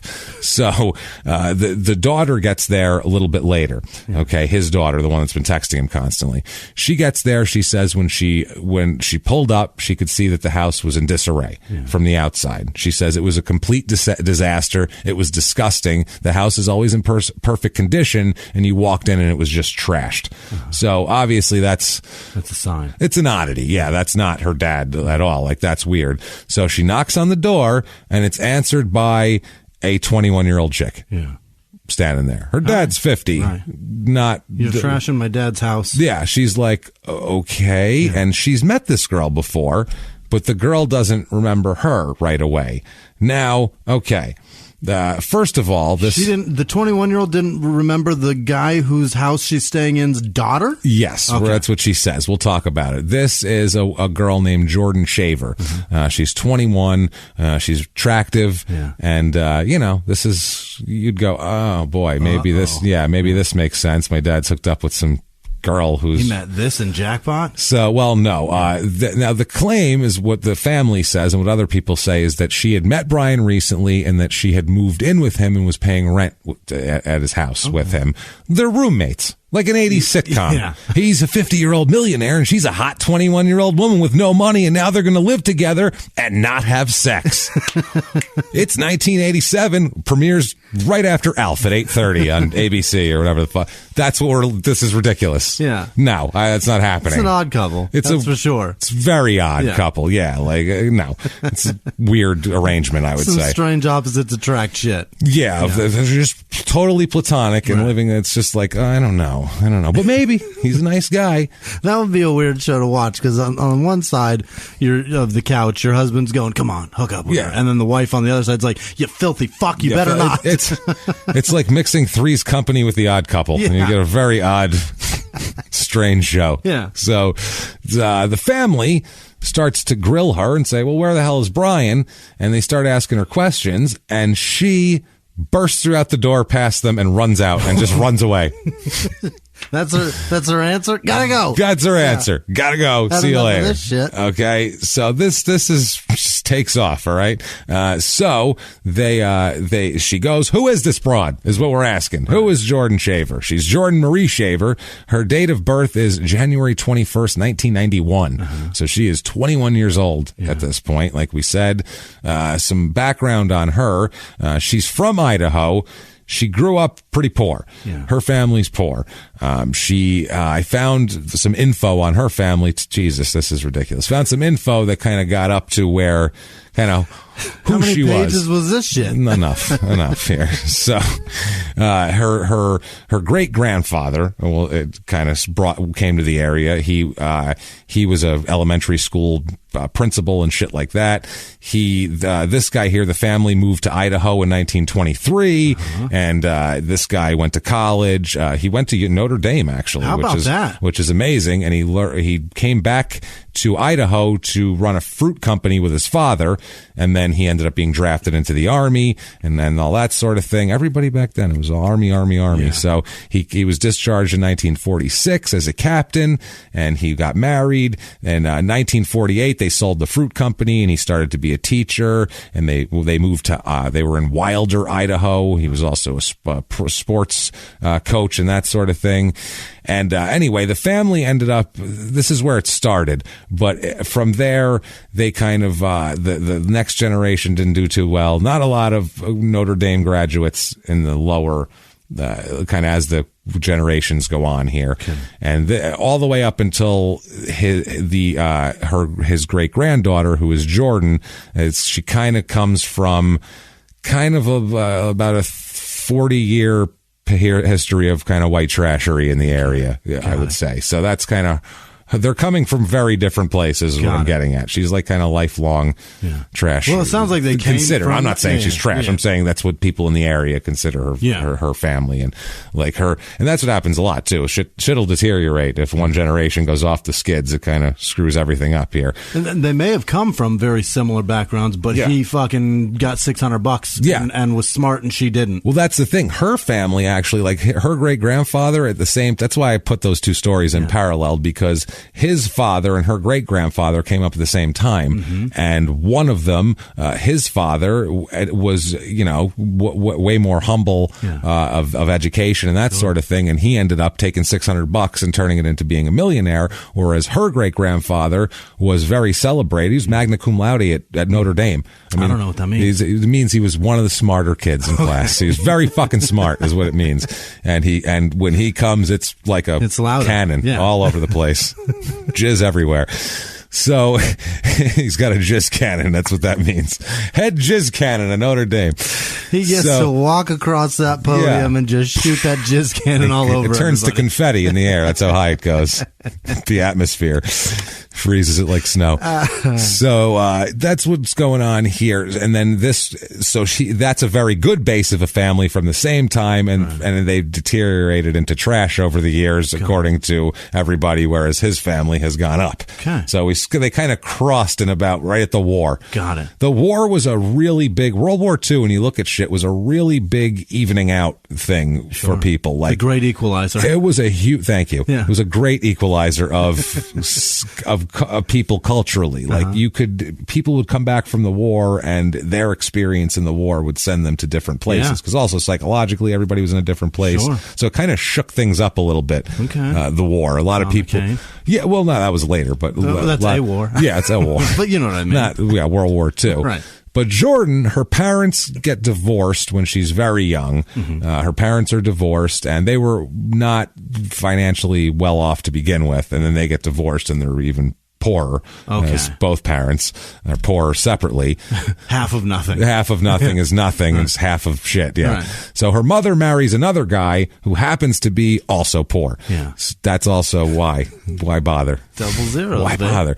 So they lived in Nampa, which is outside of Boise. And on the Snapped episode, like 3 different people described it as a trashy area, basically. I'm not saying that, but they were like, it's kind of the trashier area. There's a lot of trailer homes and that sort of thing. Okay. It's one of those. It's not a great area, apparently, at the time she was growing up here. All of her friends said she's very outgoing and happy, and she's not shy at all. She meets this guy named Burke, this kid named Burke, I will say, not a guy. He's a kid at 10 when she meets him. They're both 10 years old, and they're at they tell a story of they're at this birthday party, and she wants to give him a kiss. That's her birthday wish, and he says no. And ends up kissing her best friend at some point or something. So, yeah. So, burn. So she was a little bit upset about that, but she went on. Like, that's what I mean. She was a resilient kid. She's a very tall girl also, which is also, I know, a thing with women, is just like it is with guys, because I'm a tall guy. And I'm not. If your height, it's a psychological thing. It's weird. But for men, height is desired a lot of the time. Well, it also signifies power and strength. Yeah, you're and all that generally stuff. not embarrassed, but I know tons of girls because my daughter's like 5'8", which is a little bit taller, and I told her for years, stand up straight. Don't be, because girls will slouch if they're taller than other girls. They want to, it's weird. And some girl, not every girl, but some girls do that. Some girls put on fucking heels. Hell yeah. When they're younger. They don't even care. And some, they grow up to be very confident or whatever. Some tall girls fucking throw them on too. And that's what I mean. Good Lord, yeah, they don't care. They're like, shit, I'm 6'1", why can't I be 6'4"? Fuck it. Shit. Yeah, go for it. But some girls, when they're taller, as younger, they kind of get like this thing where you see them kind of, they don't want to be so tall, they don't want to stand out. But she has no problem with it. She's 6 feet tall, which is super tall for a girl when she's young, like young girl, and she's pretty and very bubbly and very happy. So, and people tend to like her. Everybody thought she's cool and nice, but a lot of the other kids that she went to school with were of higher economic, status, and so they all the parents would be like, yeah, but she's trash. You don't hang out with her. Like it's, if you run into her at a birthday party, that's fine. But not like you're not sleeping at her trailer tonight. I'll tell you that much now. Yeah, it was very much. And like they gotta that. pack that big ass girl into a trailer. That's tough. That's tough. Yeah. So the Brian's daughter here, Megan, that was texting him all the time, said, quote, she came from nothing, no money, no wealth. She was what society would consider trailer trash. So that's her. That's her kind of her assessment of Jordan. Look at she said that shit into a news article. She said that shit on camera. I watched her face say it on Oxygen or whatever fucking channel that's on. That's right out of this. What we would call trailer trash. I wrote that down word for word, hearing it in the Snaps documentary, Snapped thing that's words that came out of her mouth. Unbelievable. Yeah, so that's interesting here. Hey everybody, just going to take a quick break from the show and tell you about Noom. Has Noom helped you? I believe it has. Oh, it's got an app. You can do tracking. It's terrific. It does. Noom builds personal plans that can meet individual needs. That's the thing. Takes into account any dietary restrictions, medical issues, other personal needs. That helps build a plan that works for you. And yes, so I know that you've had your own personalized program here that you've been working on. And it's weight loss This is weight loss results that last. They stick around because you get yourself into a lifestyle change. That's what matters. That's mainly it. You can't just say, I'm going to cut that out for a month and then go back to it. That's not what it is. So I'm glad it's helping you. That's great. And it really does. I like the psychology and biology-based approach here. Noom Weight uses psychology. That's why they say losing weight starts with your brain, but it also takes into account your unique biological factors, Jimmy. All of your multitude flora and fauna that goes on inside of you there. Sure, yeah. Stay focused on what's important to you with Noom's psychology and biology-based approach. Sign up for your trial today at Noom.com, Noom.com here. Based on 3.5-year study of actively engaged Noom users with minimum starting BMI of 25. Individual results may vary. Visit our website for more information. Hey everybody, just going to take a quick break from the show to tell you about a healthy, delicious item, Hero Bread. And we're both trying to get healthier this new year.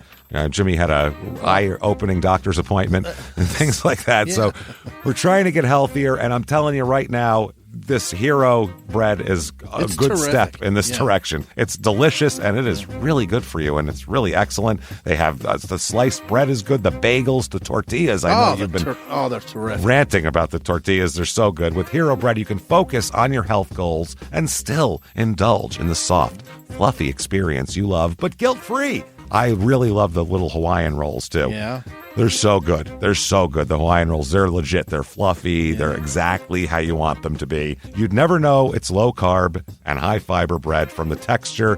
You get the soft, fluffy experience you know and love with your savory breakfast sandwich, late-night grilled cheese, Taco Tuesday. Do it. No compromises, just flavor, ultra-low net carbs, 0 grams of sugar, high in fiber. It's fantastic. Hero Bread is offering 10% off your order. Go to hero.co and use the code SmallTownMurder at checkout. That's SmallTownMurder at HERO.co. And now back to the show. Hey everybody, just going to take a quick break from the show and tell you all sorts of good stuff about Chime. That's what I'm talking about. There's so many extra fees you have to pay in life. Everything. You go to the airline, there's an extra ticket on that. There's extra fee on every fees and fees, hotels, fees, all this type of stuff. We're trying to make progress, and the next thing you know, here comes another fee coming at you, and it's more money than you expected, and your whole math is thrown off, and it's awful. Learn more at chime.com/smalltownmurder. Chime is great with that stuff. I mean, you can't beat if your things are a little tight, especially around the holidays or after the holidays.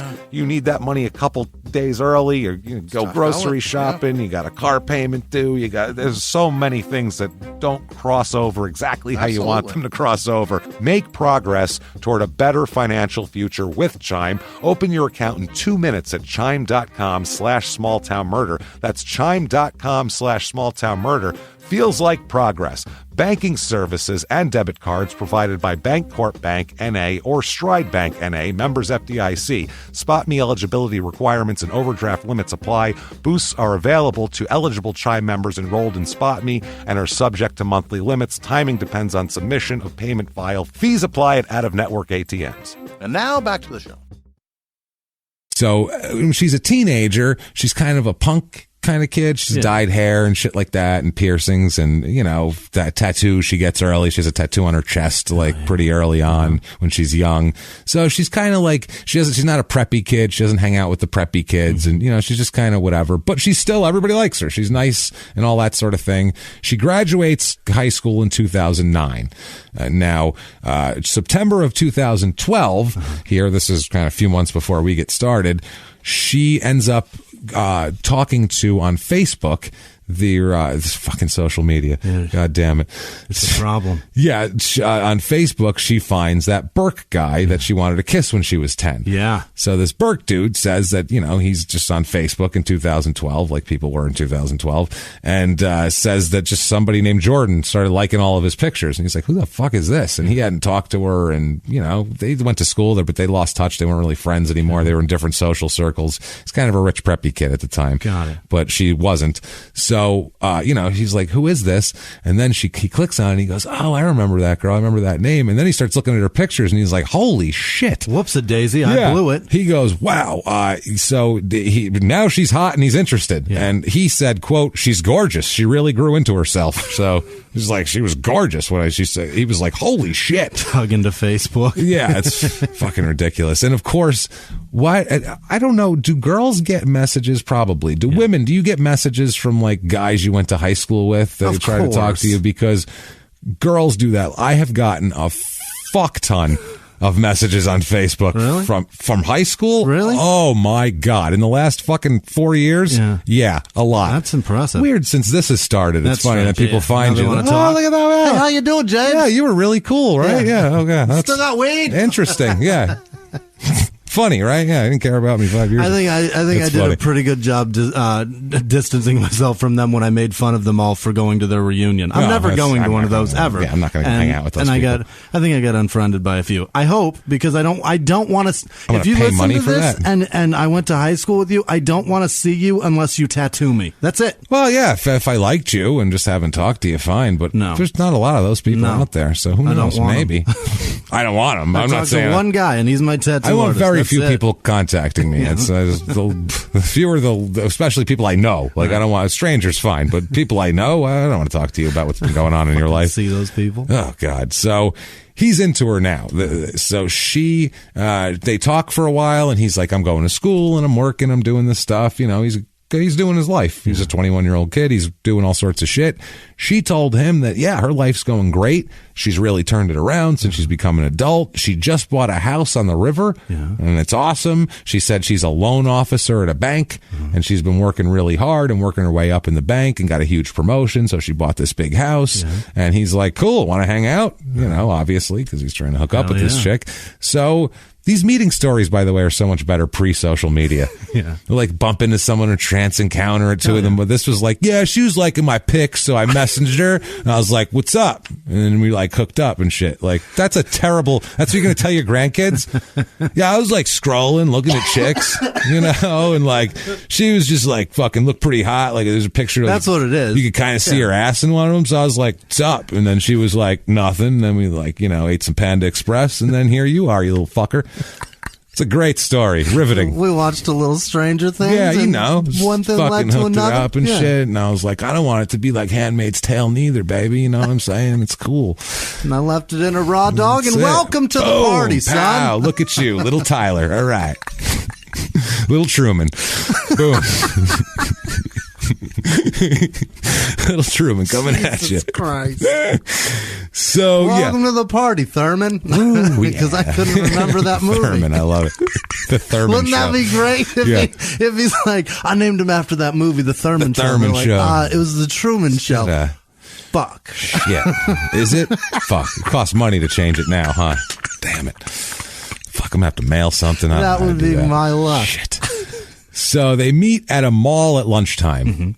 So, you know, that's very like, they're 21. I don't know. Let's meet at the mall at lunchtime. And it's a safe, easy, maybe we don't like each other. That's a good setup. Yeah. So apparently they, you know, eat a cup, I don't know what, Chick-fil-A, Panda Express, whatever they got, probably. this Sbarro. Yeah. Who knows? You know there's a Sbarro there. Sure of it. So she was like, he said she was real like kind of fun. Like she was like, because it was September, she's like, let's go try on the Halloween costumes at the Halloween store. Let's go fuck around. She runs away. It's September. Fucking ease up. I would have been like, what? Why? What are you talking about? Why? This is 6 weeks. You going trick-or-treating or something? Fucking, what are we doing? Buy it now, it's full price. What the fuck are you talking about? Yeah, that's why. Then I'm roped into going to whatever it is that we're going to. Yeah, now I got this costume that I don't. That's why I like Sarah. If I said, let's go try on Halloween costumes in September, she'd go, for what? And I go, I don't know why. Never mind. Cool. And then You're absolutely right. You're right. That's why we're perfect. Why? Never mind. What are you, a child? You'd be like, some sorry. sour diesel. Let's Yeah, go sit that's down. better. Yeah, let's go in here. This is better. So he says, Burke here, he says, quote, the second you meet her, you're just drawn to her, as beautiful women are often said about. Yeah. You ever hear, it's like, you know, she's super hot, but didn't really care for her. That. You'll hear women say that about men. He said he was really handsome and everything, but he was a total jerk and blah, blah, blah. Right. You never hear guys say that. Never. Because they don't even notice what the woman was doing. She was so hot. Yeah, but what's she like? Did you fucking hear me? She's super nice. I mean, I didn't see her club that puppy. I mean, I heard it happen, but I heard the yelps, but I saw her tits jiggle. And I didn't. That's how dumb we are. We're just like, we don't see it. I don't see it. I don't know. She had blood on her, I know, but she just said it was raining blood. And I said, okay. Saw blood on her. Where was it? On her cleavage. Because Yeah. I was staring at her tits. Okay. Exactly. That's all I saw. This guy is pretty much like that. Like he has basically whatever this girl tells him, he just goes, all right. He just does the shrug. All right. And just whatever. He's the king of all right, this guy. It's amazing. This is Burke. Okay. So a friend of hers called her impossible not to like. Very upbeat personality. Apparently, right after this, they start talking and really getting into a relationship very quickly. Burke and Jordan do. Mm-hmm. They talk. They hang out every day. They're doing stuff. They hang out after work, and they do all this type of shit. She would help him study, which would mean they would just hook up. Yeah. And they would study, and when you're that age, I'd help him study. I'd give him motivation to study by blowing him and leaving. Yeah, we've all seen Billy Madison take the shirt off. That's correct. Yeah. So they'd all go party with friends too. That was the other thing. So she kind of got looped into his social circle, and she had friends too. And then so it kind of became a bigger social circle. And this was a social circle she hasn't been in. So she's very excited that she's got the friends she wanted now that are, better than her shitty friends that she had before. And she still has her shitty friends too. Weird thing is, they hook up for a while, and they're always hanging out at his place, his apartment, all the time. Yeah. Finally, he goes, why don't we ever go to your house? Mm-hmm. You said you bought a house on the river. That sounds like cooler than my apartment. Like, we should go there. It sounds awesome. Like, what the fuck? And she was like, listen, I didn't want to have to tell you this because it's super sad and I don't want to bum you out, but you can't come over my house now because my mom's going through chemo and she's really in bad shape and she doesn't really want anybody there to kind of see her like that. And, you know how it goes in that condition. He's like, is that sick bitch on your bed? I didn't think so. To the bat cave, bitch. Let's go. But no, he doesn't say that. And that's an understandable excuse. I mean, he said, holy crap, I felt terrible. Nobody... That's this poor girl. She's what her mom's going through. Yeah, your mom's lay down. sick. Let me rub your feet. Yeah, it's her mom. She's still doing her life. She's not the one with cancer. I still feel bad for her. Go rub cancer foot. That's what you got to go rub over there. So he believed her because she was hot, and So that's so likable. He kept going back to it too. He's like, and then she's just so beautiful. Like it's amazing. You got to see this. It's so funny. So he believed her. Oh, men are so dumb. It's insane. Just blinded by pussy. If it's amazing, you will. Who gives a fuck what she says? I plug my ears. I don't even listen. I heard the yelps, right, but I didn't see the club swinging exactly. I don't know. I thought I saw brain matter. Her tits jiggled. Fantastic. That's what I saw. So she meets his family. He doesn't meet hers, but she meets his family, and they like her right away. They're like, "Oh, you found it. Here she is, a great girl."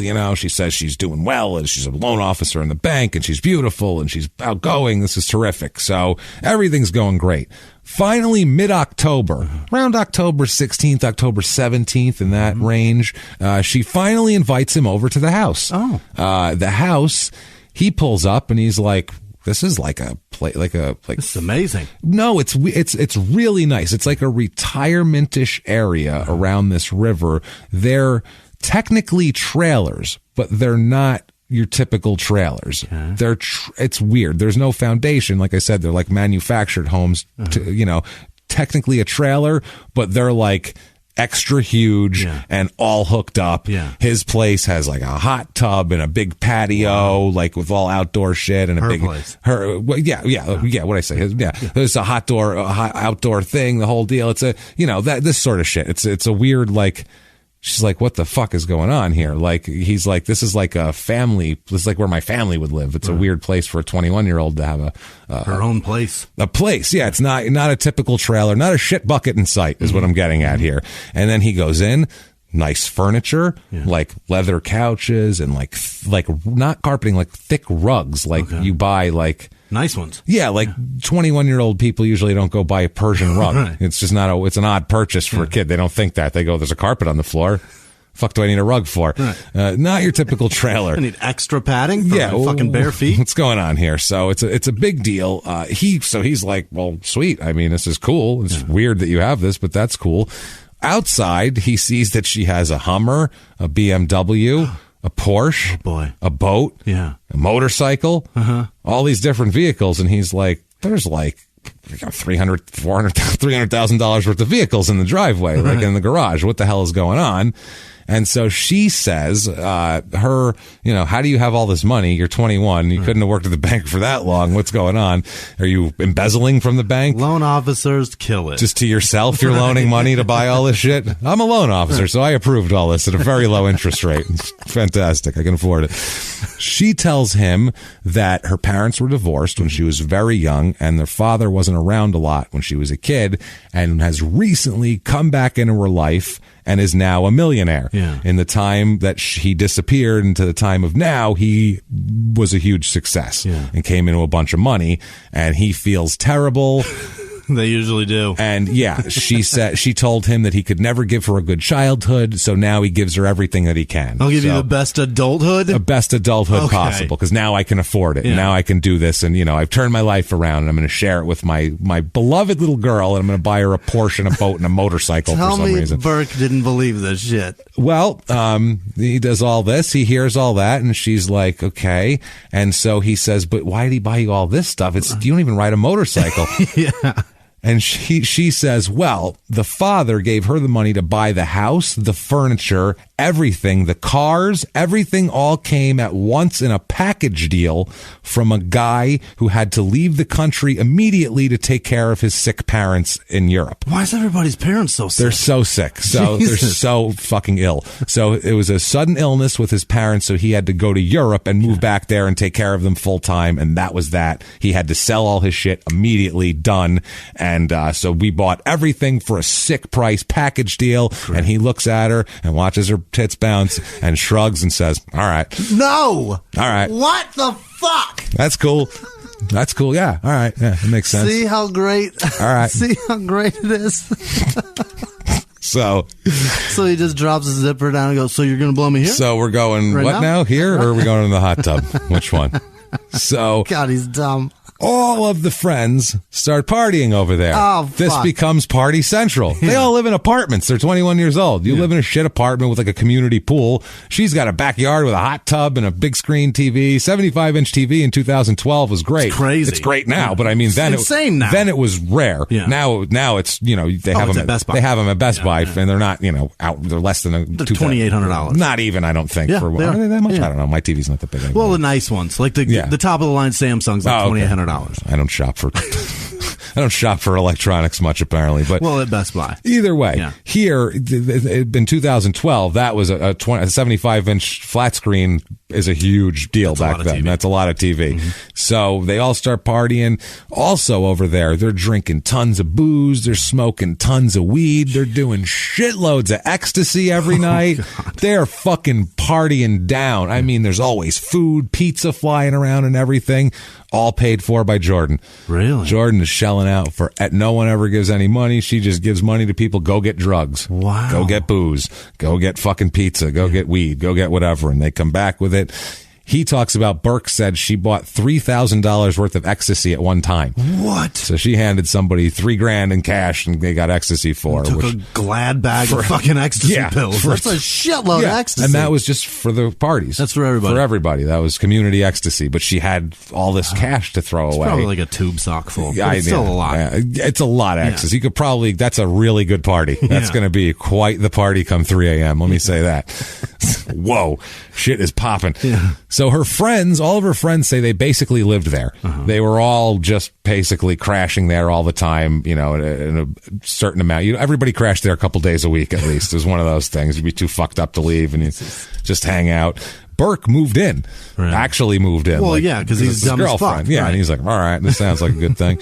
So he said he moves into the house and he's there like a week, and it's just weird because she never goes to work. Yeah. She's supposed to be a loan officer at a bank. They usually work Monday through Friday and get up at 9 and go, but she never did. She just got up and partied with everybody and did drugs and ate food and shit. So he's like, what? I don't understand. How do you party all the time and not work? She said, no, you don't understand. I'm on a paid vacation right now. Yeah. I took a couple weeks off, and so I'm enjoying myself. I'm fucking throwing down and partying. So he's like, this is weird. He says this is an amazing quote, by the way. This is an exact quote from Burke at this point. He says, quote, it was like she has all these cars. She's got all this cash. She's gorgeous. She's a porn star, right? I mean, that's what I thought. Literally the exact inflection and the exact fucking that was my small town murder theater. That's exactly how he sounded. She's a porn star, right? I mean, that's what I thought. He did, like, with this shrug, he goes, that's what I thought. Like, it's like he was giving the clues to the news person. He's like, she got all this cars, all these money, she never works. What do you think? Porn star, right? That was porn star, right? Yeah, he's a porn star, right? Not what I thought, by the way. It wasn't the first thing I thought at all. No, mine Who either. the fuck knows what she's doing? I don't know. I was going with drug dealer, or like didn't want everybody to know she's a drug dealer, so she's paying people to go get drugs. Maybe she's one of those ladies that the doctor reps that bring drugs into the pharmaceutical reps. Maybe she's one of those. Who knows? They're killers and they make a fortune. Which means she fucks like a maniac too. If he thought she was making a living on that, so I'm starting to understand why she fucking believed her. Because she's that's what he didn't put that in because he didn't want to be like calling her a whore on TV or somebody. He was like, wink, wink. Because he said, what I mean? That's what I thought, and he looked like, you know what I'm saying, bro? Dude running the camera knows what I'm saying, right? High five. High five, dude running the fucking camera. Never mind this fucking broad interviewing me. We don't need a shit from her. It's me and you, buddy. Me and you. That's what he was doing, like being a real frat boy about. She never seen porn. She doesn't get it. She doesn't know shit. You know what I mean. You know what I'm talking about. Pow, all over the face. You know what's up. And they're like, no. It's like, oh, I think I just embarrassed him. Can we cut that part? Can we just end it at, that's what I thought, right? And I'll shrug, and then we'll just go. Okay. Well, we're back. All right, good. So he's like, he just goes, so what? You make $3 million a year at a bank and you never actually have to go to work? Awesome. Let's fuck. This is great. What he actually did was he shrugged and went, All right. Porn star or not. All right, whatever. I'll see how this plays out. Fucking idiot. So the end of October comes. The last couple days of October. It's the daytime, and Burke looks out the window. He hears a car door, and he looks out the window, and he sees the next door neighbors, who are an older couple. They're like in their 60s or 70s, and they're getting their groceries out of their car. Just went grocery shopping. So he goes outside because he says, fuck, we have parties here every night. These are our next door neighbors. We got to apologize. I should probably make friends with them and be like, hey, if you ever need, call, don't feel free to say, turn it down. And we'll, don't call the cops. Exactly. Here's a couple tabs of ecstasy. I'm Brian. See, you don't call the cops on someone whose name you know. You got that guy next door. I'm Brian now. You just call me up. You go, hey, Brian, it's loud, and I fix it. See, it's all good. You two in your 60s? Burke. It's Burke. It's Burke. Why Burke is a that? much nicer guy. Yeah, it is. Because Brian's the guy. Brian's the guy from before. Yeah, place. but they're both B names, so it's very fucking confusing. And Brian Barton. Brian Barton. That's fucking Getty's. Burke. So anyway, it's too many B's. So Burke goes outside and he's like, hey guys, how you doing? I'm Burke. I live here now with my girlfriend, and we really apologize. We kind of partied up. We're young, and we have friends, and we're just, my girlfriend's on vacation for a couple weeks, so we were just kind of partying it up, and we'll try to keep it down from now on. And he said they were rude. Yeah, his neighbors were rude to him. They were like kind of like brushing him off a little bit, and he was like, okay, like he didn't understand it. He was just trying to be friendly and neighborly. It's a problem. And then they ask him, they go, can we ask you a question? And then he goes, yeah. And they go, where's Brian? Yeah. And he goes, who the fuck is Brian? Yeah. Because he doesn't know who Brian is. He's never heard of Brian. He says, I don't know who that is. And they said, you don't know the owner of the house you're living in? And he said, oh, do you mean the guy who had to leave the country? Yeah, he had to leave the country. His parents were sick. He had to leave the country. So my girlfriend bought all this shit from him. And so that's probably why he left. Like one day he was here, next day he left. So that would be understandable. And they were like, you don't find that odd? And he goes, Wait a minute. Actually, they said to him, an old lady said to him, that may be what your girlfriend told you, but we don't believe her. Oh, That's what they said. So that's because that old lady ain't trying to fuck people. Jordan. No, she doesn't give a shit about Jordan's ass shaking whatsoever in this thing. Matter of fact, she fucking hates it. Yeah, she does not enjoy it. The old man's like, we let her stay a while. I gotta trim those trees in the backyard, though, so I get a better view of that hot tub. And then we'll let it stay for a while. Let's just see how it... Edna, we'll see how it fucking pans out. Can you just calm down with your accusations? I'll put the coke on your tits in a minute. She pulled the same shit with the other. You know how it works. So... he goes back and he talks to Jordan and he goes, hey, talk to the neighbors. And they said, you're full of shit. And then like, none of that stuff you said happened. And she says, oh, you talked to the older couple. And he said, yeah, the one's right next door. And she goes, it's so sad. They have dementia. She's like, they are. She goes, she is good. She goes, I have, she said, Brian is the name of the old owner. That's the guy I bought it from. So they remembered that. She said, I've talked to them a dozen times and every time they don't remember me. Yeah. He goes, they have dementia. They only remembered that guy because he lived here for years, but they don't know me. And it's sad. She goes, but whatever. It's just, be nice to them. They're old people. And he stands there and he thinks about it for a minute and then he shrugs and he says, all right. Cool. Because she just got out of the shower and she was naked explaining this. Sounds good. Yeah, I don't know. It's logical to me. I mean, you know what I mean, right? God damn it. Camera guy, can I get it? No? Fuck. So November 2nd, 2012 comes around. That date sound familiar? That's the date of the runaway there. Burke and Jordan are out, but they have a bunch of friends at the house, as always, partying. It's just kind of a ongoing 24/7 party house, and there's groups of people that come and go, but there's a bunch there. A man walks in the back door and just pops in that back door, doesn't knock, just opens it and asks, what the fuck you people are doing here? They ask, what are you doing? This is my father's house. Why are you people in my father's house? And they said, I don't know who the fuck you are, but this is Jordan's house. This ain't father's house. Right. You might have the wrong house. What the fuck's up with you? He says, my father's Brian Getty's. This is his fucking house. This is his furniture. Right. His cars are outside.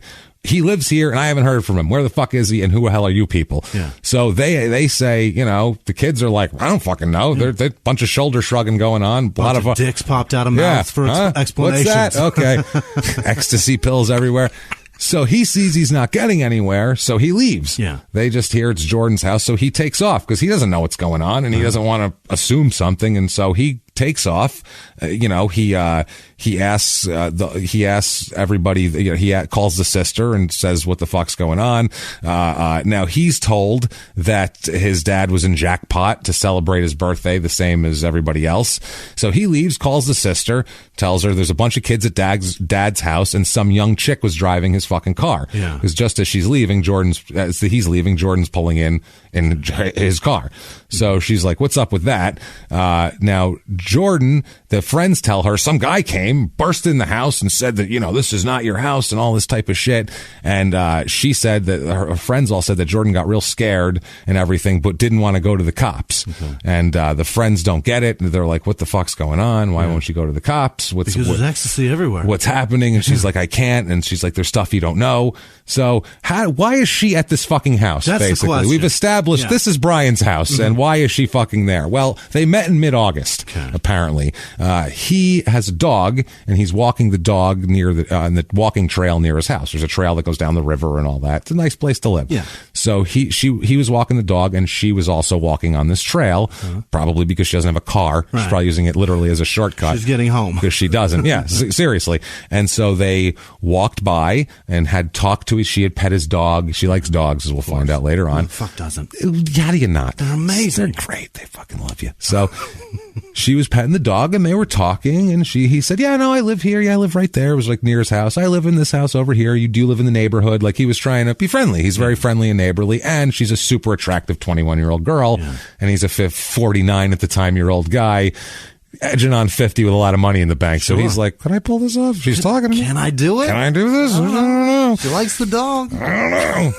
Dogs work. I'm going to get 2 more. I could distract her with the dog. She won't even look at me. That's what I'm saying. And maybe I can say some nice things enough to fuck her. She can be the dog can be to her what her tits are to me, I think, and we can just all focus on what we're interested in. Dogs are so amazing. I pet John Oliver's dog in New York City and didn't realize I was petting that guy's dog until I looked up and was like, "Thanks." Yeah. Oh, thanks. I was like, "Oh my God, that's John Oliver." And thanks for the show, because it's your dog's awesome. And your dog's great.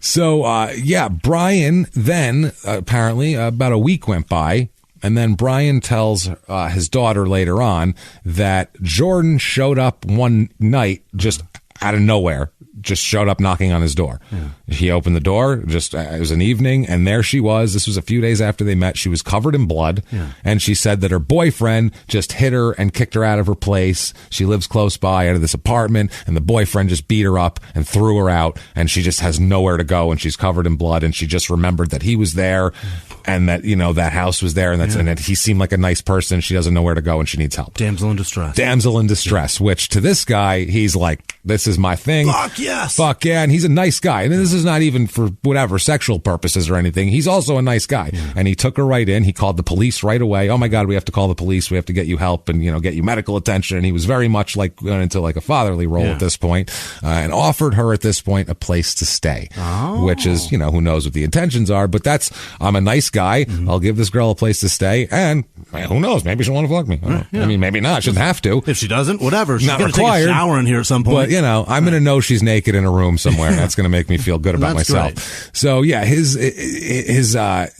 offers her a place to stay. She stays. This is August. She was staying there.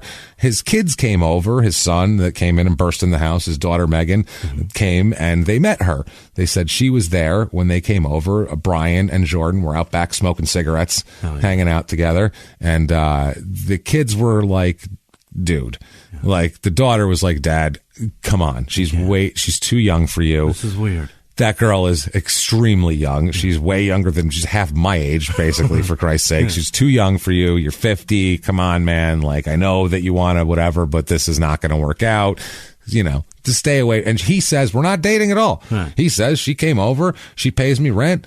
that sort of thing. It's all it is. Like, it's not a big deal. Just like helping her move from one place to another in her life. And she's nice. We get along. Right. It's not a big deal. We're not doing anything. So, that's that. So that's what ended up that happening. And then, so anyway, back to the present, back to November 2nd, sister knocking on the door. Jordan tells her to go away. Yeah. Go away. I don't know who you are. She said, you know me. I met you. This is my father's fucking house. Then they ask where their dad is. When they mention Brian's name, she gets a little flustered and she has nothing to say. And she just literally runs between them out the door and down the walking path as fast as she can run. So they're like, okay, that was I don't think that was her plan all along here. So they go to the police. Mm-hmm. They're like, all right, this is getting ridiculous. We're going to the police. Like, this is crazy. So they go to the police. The police come. They just secure the house. They don't have a warrant or anything. So they just secure the house. They say, we're just going to lock this fucking house down for now until we figure out what the hell's going on. Contain all the evidence. Yes. Or the most that we can get. Absolutely. They also, the police force, I got to give them a lot of credit here because they were really doing their homework.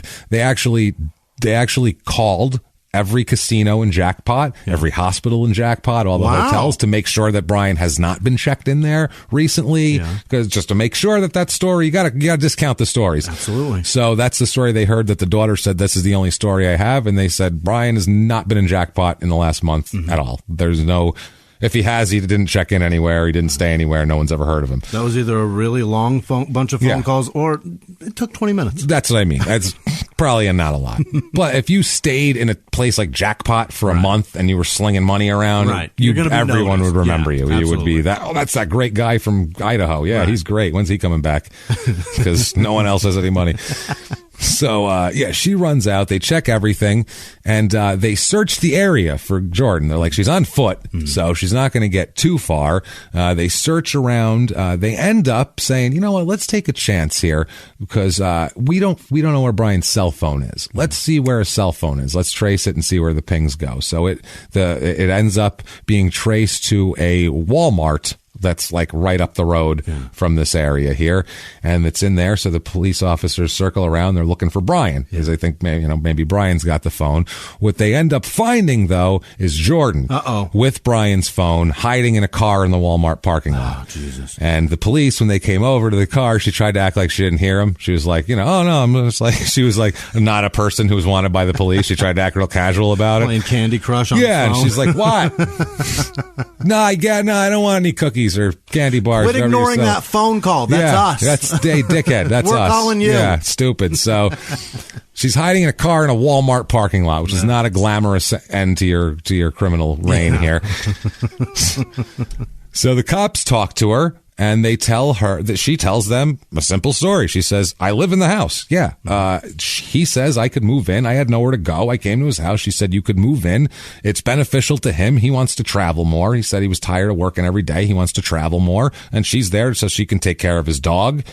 Keep the dog, walk it, make sure it's all right, take care of his house, water his fucking plants, make sure his cars are all safe and all that. It's fucking trashed. House sitter. That's what she's saying. She said, that's my job. He goes off and, this is why I live there. I don't know. I don't understand it. She said he told her that he wants to enjoy life more, and that was that. Okay. She says, though, I haven't heard from him either, so I'm worried too. This is not like him. He's disappeared. He hasn't told me anything. So they said, well, what could it be? What could this possibly be? Where could he be? And she said, well, I didn't want to say this because, I don't want to besmirch anybody's character and I like him and, we do this together a little bit, but Brian is deep into selling drugs. Oh, he's deep. He's deep into it. Yeah. He's deep in the game and he's got a lot of enemies. Okay. This is just Breaking Bad right now. It's Breaking Bad, except if the guy was already independently wealthy from several businesses that he started on his own. Which that show would have been irrelevant at that point. Right. If they told him he had cancer and all that, he would have just been like, all right, lucky I have a lot of money in the bank. All right, I can fight this. I'm going to do my best. Pray for me, Doc. Okay. And he would have left. And that's the show. It would have been very fucking boring. It was been him writing checks the whole time. And paying co-pays. I'm going to dip into my 401k, I guess, for this one. Because, still might have been sick, but he wouldn't have had to start making meth. Right. So anyway, he's got enemies. She says he has she has a bunch of drugs, on her at the house. They're all his. Yeah. All these drugs she has too. He's got so much drugs it's spilling out everywhere, and I have to carry some around with me because I don't have room for them. I just take handfuls when I leave the house. so you can open the door. Otherwise, it just pours out like snow in a cartoon. And the cops are not trying to fuck her, so they're like, "Can you get out and put your hands behind your back?" let's do that. Now they also look at it and they go, "Okay, they know who he is by now. They know he's got a good business. Yeah. He's well respected, well liked, and has no prior arrest. He has no criminal record. Right. So it's not like he's he did get busted for selling coke in '89. Like there's none of that shit. He's just been this businessman that's been upstanding as far as they know. Anyway, she tells them a story about one time she was with him at that very same Walmart parking lot they busted her at, and Brian got into this truck with a drug dealer to get it. He was buying a huge bag of weed, like pounds, tractor trailer, just a fucking bale of it. And she said that Brian came back with the weed. He jumped in the truck, jumped in the car with the bag of weed, and he was really scared. He said the deal went down bad. It went down sideways, and Brian was super scared of this guy, and they needed to fucking lay low. But he had the weed? But he had the weed. He just took it and was like, no, fuck that. We agreed on this, and I'm just taking it. Okay. So it was like he had to stand his ground, but it went bad. Okay. So we got to watch out for the comeback now. Omar coming. Yeah. You know what I'm saying? It's no, you don't but I at get all. it, kind of. So she said that Brian was just scared of this guy. He was looking out the blinds all the time, waiting for this guy to come for him. Mm-hmm. Cops are suspicious based on no evidence or prior, any kind of anything of this. Doesn't sound right. Doesn't sound right. No one else says, oh yeah, Andy's sells shitloads of drugs. Like that never came up. So she tells him, after he disappeared, this is what she tells the cop. She's like, as a matter of fact, after he disappeared, this is why I'm so scared. As you can obviously put yourself in my shoes and, put yourself in my high heels, Chief. Yeah. She says, after he disappeared, this drug dealer came and found her when she was walking out of the house going to the driveway and put a gun to her head and threatened her that if she said anything about the Brian and him, hooking up with a drug deal or any drug deal gone bad, or that they even fucking know each other, that he will come back and fucking kill her. Not just her whole family, all of her friends, everybody she's ever met. Yeah. Babies that haven't been born yet will be slain by this man. Do you understand the threats that he's taking down? You know how many people have been in his house? That's a lot of people. Everyone. Yeah. Well, he's going to be a busy guy, but he sounds committed. I mean, if he's really after the fact, he's going and staking her out. Why not? So threatened her, and it was terrible. So she said, obviously, as you can see, I'm just as worried as you. Mm-hmm. Tell you what, though, you find that drug dealer, I think you found Brian. Tell you that right now. Okay. I'm going to get going now. We're good. I got to run. The cops are like, hold on a second, though. They have Burke in the next interrogation room. And they're telling him the truth about everything. And, they're telling him the family's there going, no, that's not what happened. All that's his shit. He just disappeared. We haven't heard from him. And he's like, whoa, this is fucked. Yeah. First, he's like, no. Like, he tries to defend her at first. Yeah. And then he's like, she's my sex kitten. Come on, she's man. So nice. She's so fucking hot. She's gonna ruin my life. Fuck. You're telling me she's fucking? She's bad? Okay, well, tell you what. How bad? How bad? How long you think she's going to be in prison for? Let's just put it that way. Can you give me an age-enhanced photo it tight of what she'll look like? That's what I'd like. Do you have that? Are you capable of that technology here at the police station? Can you give me prison life expectancy? Oh, man. So the cops tell him what's up. He's all fucked up over it once they talk him into actually what happened. So they ask Burke, will you do us a favor? Which this is actually, if he doesn't ask specific questions, this is sort of legal, but otherwise you're using an outside person as an agent of the law, and you can't really do that. So it's a weird way around Miranda too, even though she's been Mirandized. She hasn't been Mirandized for some other fucking guy. It's a weird way around Miranda to get somebody to admit to something through somebody else. Got it. It's a weird thing. So, but they end up doing it in a way where this would have been legal, but they bring in Burke and they try to get her to get her to tell the truth. They send him into the room, and all he does is just tell me the truth is all he says. So there's if he asked her specific questions, that's when it's like none of that shit is okay. Mm-hmm. So she cries her eyes out at this, cries her eyes out, and gives us another story that we'll get into in a second here. Now, at this point, they're like, okay, we're not letting her go anywhere because she also has 3 active arrest warrants going on for her, including 2 for missing court hearings for an unrelated charge of felony grand theft and misdemeanor assault domestic violence. She's a bad bitch. She had another guy that she had an issue with where she actually was the one. She's the aggressor. She was the person with a restraining order on her, and she was the one who got arrested for beating some guy up and attacking him and some shit. So, court records show the grand theft charge ended up not going anywhere here, but she eventually pleaded guilty to disturbing the peace in a charge in connection with the domestic violence case. She attacked her boyfriend. It wasn't Brian Getty, some other guy. This was back in April. She attacked him after they argued because he wanted her to sell her dog to pay their bills, which is a good argument to have. You say, I'm not selling my fucking dog to pay our guy. Go sell plasma. I'm not selling the dog. But how broke are they, too? Because you got to be like, look, your dog... that's your true. Dog's worth money, and it's costing me money that I don't have. If you can't afford to feed the dog, then get rid of it to someone who can. Home and get a little bit of money for it. That's something. Let's move on. Yeah. So we're not going to sell it to a fucking a fighting ring and make it a bait dog. I'm just saying, let's get our fucking home. I'm going to sell it to the first guy with a fucking open pickup truck. I'm not looking for DMX tomorrow. Yeah, that's fine. I just want to get him a home. Just a home where he has food. Michael Vick. Maybe he gets pet. So she was living with this boyfriend at the time, and it was a few blocks away from Brian Getty's home. So that's how this all ended up happening. Yeah. How she ended up there. So apparently that's how they held her, was on a failure to appear on these things. Now her third story, she says, okay, here's what happened. And this is the real thing that happened. This is okay. She said, I was involved with this, okay, but it's not what you think, obviously. She said, I was giving him a back rub on his bed. Okay, it's in the master bedroom. I was giving him a back rub. He was sitting up, and I was sitting behind him giving him a back rub, she said, and she asked him to fix her handgun. She said, I had a handgun that I got from a friend, which, by the way, turns out to be a stolen gun. Of course. I had a handgun that I got from a friend, and it was just something was wrong with it. So I know he knows about guns because he hunts and stuff. So I gave him this gun, and I was like, will you check this out for me and see what the hell's wrong with this gun? And it's stuck. And she said that he just, did it, and it wasn't stuck at all. And he said, no, it's fine. Here, take it back. And she says, as he was handing it back, because she's rubbing his back, she said he hands it back over his shoulder. As she was grabbing it, it went off and shot him in the back of the head. What a story. Shot him in the back of the head, and he died right there. I mean, just blew his head off, and that was like, she was just trying to get it to put it back in her purse. Right. In the mid-back rub, she's trying to help the guy out, and it right in the head.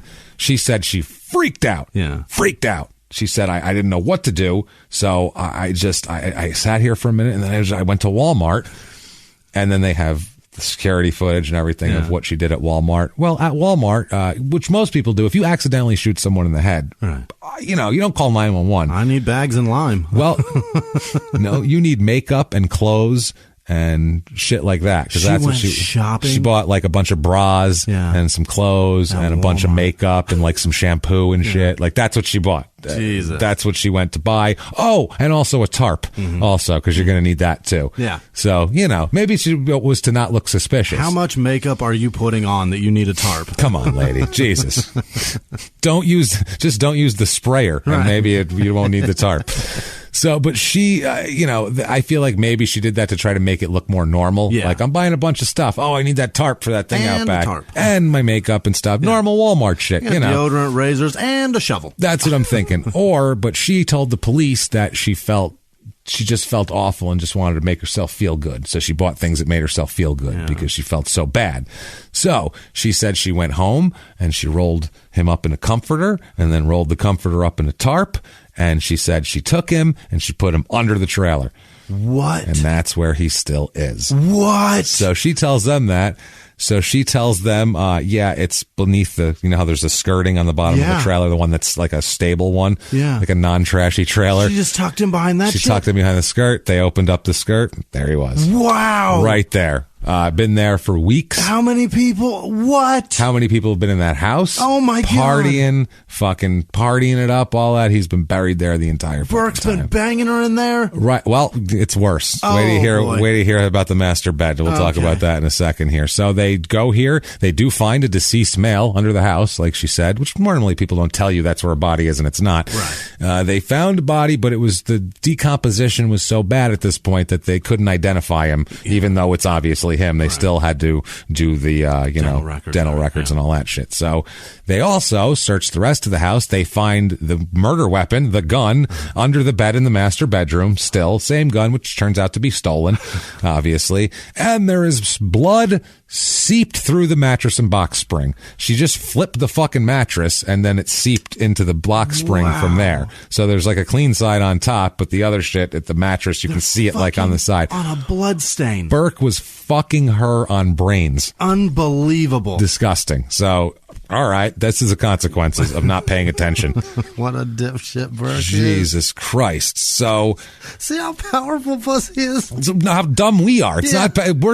We just are just blinded by shit. We can't see past. Has there ever been a moment where a woman has slept with a dude on a brain? Do you know what I mean? Probably not. Maybe, but that's for a different reason. Yeah, that was because she's terrified to leave. That's some this dude's doing it psychological willingly. abuse. This dude's like, fuck yeah. Fucking She's pussy. telling him things that are obviously untrue, and he's like, all right. Yeah, like. Maybe she's telling the truth. And oh God, we're dumb. He wasn't even like bringing it up with like any of their friends. Right. Like, hey, fucking, this is going on. Like none of this. Like, what do you think about this? He didn't even question it. He just kept it. He was like, well, shit's probably cool. Like, I'm sure it's fine. Like, what? No, it's not. It's not fine. Holy shit. So the autopsy reports come in, and they want to see if maybe she was telling the truth. Mm-hmm. Maybe this is like a glancing weird angle gunshot that was a weird accident. They say, no, it's actually it resulted in a, quote, perforating contact gunshot wound. Pretty much gun was within an inch or two of his skull at the time. Pretty much pressed right up against his skull. The whole deal. If he wasn't decomposed so bad, I'm sure there would be powder burns and everything else that could go on also, but they're basing it on the whatever, how a bullet goes into a skull and all that shit. So yeah, this is wow. The prosecutors and the at this point in the coroner estimate that the shooting probably happened about 2 weeks earlier of that, they think, which it's a little more than that actually, because it happened on the 16th, but it was so badly decomposed it wasn't anything like that. So they were there for a missing person report, and they end up finding a body, which is always fun. And now she is in custody. Once they find the body, they're like, okay, autopsy comes in, not what she says. Right. Well, guess what? Here come the cuffs. Oh boy. So now she's in here. Now the prosecutors, once they do a little more investigating, they find out that she also stole money from him. Yeah. She spent money on tons of shit, withdrawing shitloads of cash. She's partying. She's buying things. She's giving people money. She had his cell phone for the last 2 weeks and was using it, just like she was when she was arrested, still had his cell phone there. So she's charged with first-degree murder at first.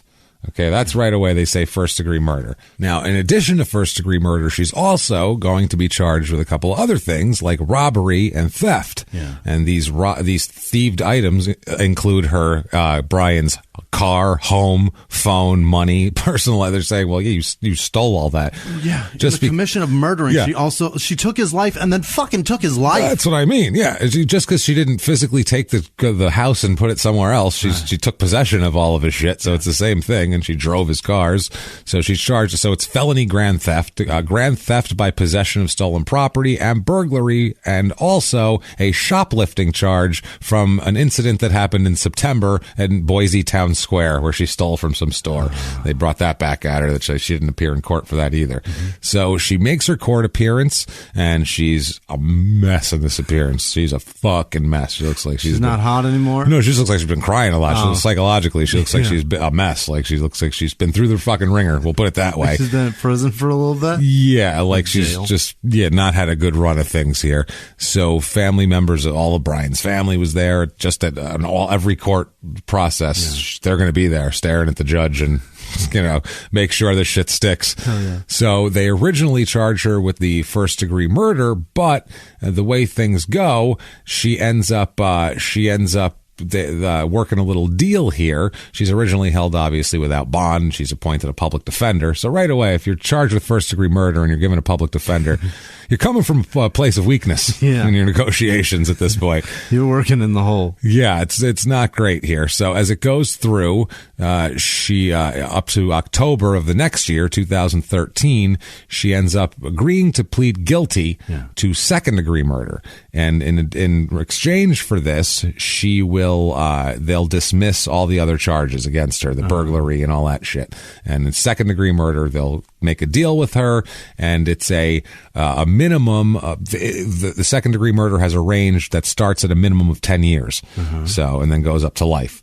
So that's at the discretion of the prosecutors and the judge and all that sort of shit here. A hot 21-year-old girl gets that deal. It's that deal. What what deal do you think you get? Yeah, I don't get that deal.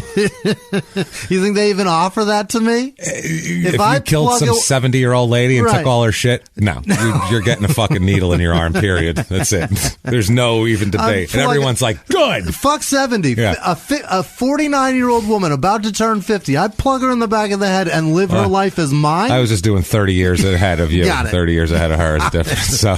yeah, I'm trying to put myself as a 21-year-old. If I'm plug a 49-year-old woman in the back of the head, you're going away forever. It's over. Probably. It's over. They're not going to take second degree, I would assume. Maybe though. Who knows what their docket looks like? Even the prosecutor's like, well, she's hot, and he's got a I mean, she is hot. I mean, look at her. I like her personality is fantastic as well. What the fuck? So they agree, and also in exchange, not only will they drop all these charges against her, they'll also agree not to seek a life sentence against her here. Fuck? Instead, they'll recommend she serves a minimum of 20 years in prison, which is double the minimum. And her lawyer said, how about 10? Why don't we do 10? 10? We're all agreed on 10? No? Holy shit. We're not? Shit. Why don't we split in the middle at 15? Fuck. What do you say, 50? guys? No? All right. Well, whatever. So right away, before sentencing in November of 2013, the judge orders that she undergo psychological evaluation before sentencing, just in case here. She's previously been diagnosed, the reason why, with depression, anxiety, post-traumatic stress disorder, Tourette syndrome, and ADHD. Okay. So she's got a host of things, but none of these things are... She's got a ton of millennial diseases. Yeah. Well, except for Tourette's. Right. Which is that's been around for a while, and all of them are real diseases. Yeah. Like depression is horrible. They're all new things. They're all like, medically, people are finally like, okay, those are acceptable. Yeah. But Tourette's is that's Tourette's. I mean, there's no fucking way around that one. Right. So that's not a state of mind or even anything that can be. Whatever. So, we don't want to discount the other ones. No. They're terrible shit. And also with mental health, depression rarely makes you go fucking murder a man and then live his fucking life. That was what I was getting at. I'm depressed chronically. Thank you. And I've never had the plan to go murder a 49-year-old dude and steal his life. And really none of those things would say that. The only thing with that is if you were like a paranoid schizophrenic that had multiple personalities and you in fact thought you were that person who owned that house. That would be the only way that would be, okay, I get what you're saying. Yeah, otherwise, Tourette's doesn't matter. No. You can yell cunt all you want and you're still a murderer. It doesn't, I know that's more than that. I'm just saying. It's whatever. So, the prosecutors here, they go through the whole thing in court and talk about how they shot him from behind and went and bought bras and then callously rolled him up and put him under his own fucking house. Right. Another thing I'll say is, you know what? She goes out and gets it. Most female murderers that we talk about, I will say, because I think by now we can say we're a little bit of an expert in the murder field here. Most female murderers, we're learned, who will like shoot their husband, boyfriend, whatever. They will then call someone else to help them dispose of the body based on the fact that they have a hard time lifting them and shit like that. That happens all the time. The Janice Soprano syndrome, where you shoot Richie Aprile in the face. Now what do? You got to call Tony. It's a big dude. So, well, she's just not up to the task. But this girl is like, fuck that, slung him over her shoulder and did her business. So 6-foot lumberjack, this woman. Yeah, no, she's thin too. She's like not a big, she's not a big girl at all. Jesus. So, this is like an Iggy Azalea fucking super weird music video. It's super weird. Yeah, this is or a bad country music video.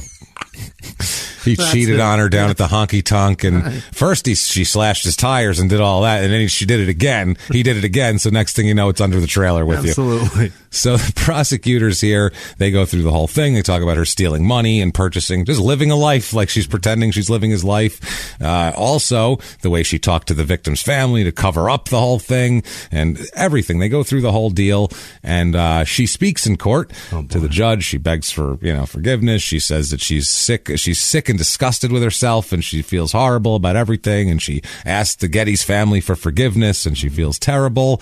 And the judge says, well, you, sir, ma'am, may fuck off. That's life in prison, but possibility of parole after 20. Okay. So it's 20 to life rather than life without parole, which is what the prosecutor said they would not serve. The prosecutor said she will have to serve 20 years in prison until she is eligible. And stick around. There's a crazy thing coming, by the way. So she was sent to Pocatello Women's Correctional Facility. As we've talked about before. Talked about that one. Her parole eligibility date is October 31st, 2032. Okay. So a while away. She's got a little bit of room. It's around the corner, though. She's got some room to grow, though, in there. Also, that's the one. Isn't that the prison that the other girl was in? I believe so. Yeah, they're both in Pocatello. Yeah. They're hanging out together. Well, I found something. I wonder if my friend's sister knows her, too. A lot of people may know her because we're going to find out why in a minute. I'll show you. But yeah, maybe you got to find out if she knows them both. That's I want her amazing. to know. Yeah. So she appeals right after this, and her appeal is denied right away, as most appeals are. She's appealing, which she pled. So it's odd when you appeal a plea, but it happens all the time. Basically, she is saying that her guilty plea was entered based on the promises that were not kept, which was they said they wouldn't seek a life sentence, and she got 20 to life.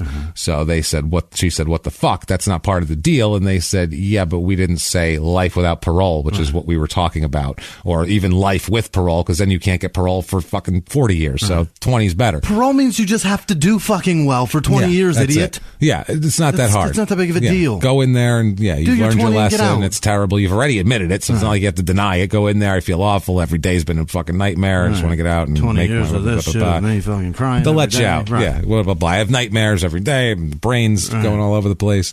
So they say, no, they dismiss that. So in 2015, I found an article about a program called the Prison Cell Program, and it's aimed at training shelter dogs at the Pocatello Women's Correctional Facility here. Yeah. The goal, she loves them. Listen to this shit. The goal is to get dark-colored dogs, including black dogs, adopted. What the fuck? I had no idea there was a racial issue with dogs. Neither. But there is, apparently. In Idaho, especially, believe me, I read way more on the shelter lives of dogs in Idaho than I needed to know. Okay. But apparently a lot of these women that are these are the women training them themselves. They've taught these women to do this, and they said it's everybody from minimum sentence drug offenders to murderers. Everybody's in the program. Jordan had this to say about it. Quote, when you're locked up, it's really hard to have many emotions toward people you don't know, and it's hard to get close to people, she said. So the dogs help her, is what she's getting at here. There's all these dogs. They say that the dogs are taught basic commands, sit, stay, play dead, shit like that. So that makes them more adoptable. Mm-hmm. Hey, this dog knows a couple of tricks. You're like, well, fuck, that's good. That helps. I don't have to teach it then. This one's still shitting in the corner. That one's black, it. Bob. Oh, well. But it listens. Well, we'll talk about that in a second. So she says, quote, now I definitely have a better perspective on other people, like just caring for people and more and being more patient with people, because you can give love and affection to a dog, but you can also give that to people too. She just realized that learned that you can also pet a human and it's fine. You can also not shoot people. Yeah, I just learned that today. It's crazy, man. I'm today years old when I learned you can love people. You can love people. Amazing, isn't it? This is 2015, she said this. She's an idiot. She's not that bright. So the dogs are housed in the prison. They sleep in kennels in the prison. So these are prison dogs now. The trainer who runs this program said that black dogs are harder to get adopted. They call it black dog syndrome, they said. It's an actual thing. She said, although you'll hear people, we have black dogs and we love them, there are many black dogs that are loved, but if you look in the shelters, the majority of dogs are black dogs or dogs of darker colors. What? They literally said DOC, dogs of color, which I've... what kind of statement? You can't. I'm sorry. I'm sorry. I want all the dogs to be adopted. I really do, of any color. But was she that just a white said, person that said that shit? I goddamn guarantee you it was. She essentially said, I have all kinds of black friends. She said, are dogs of color, of darker color. No. Unfucking believable. There's no DOC. That is not a thing. Can you just love a dog? Why is it...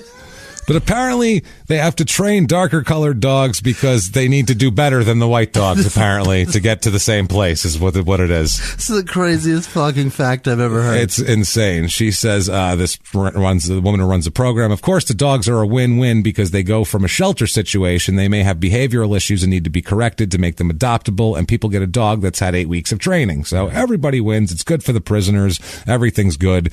Dogs who are trained and then they're adopted and out from there. It's a special process, the whole deal.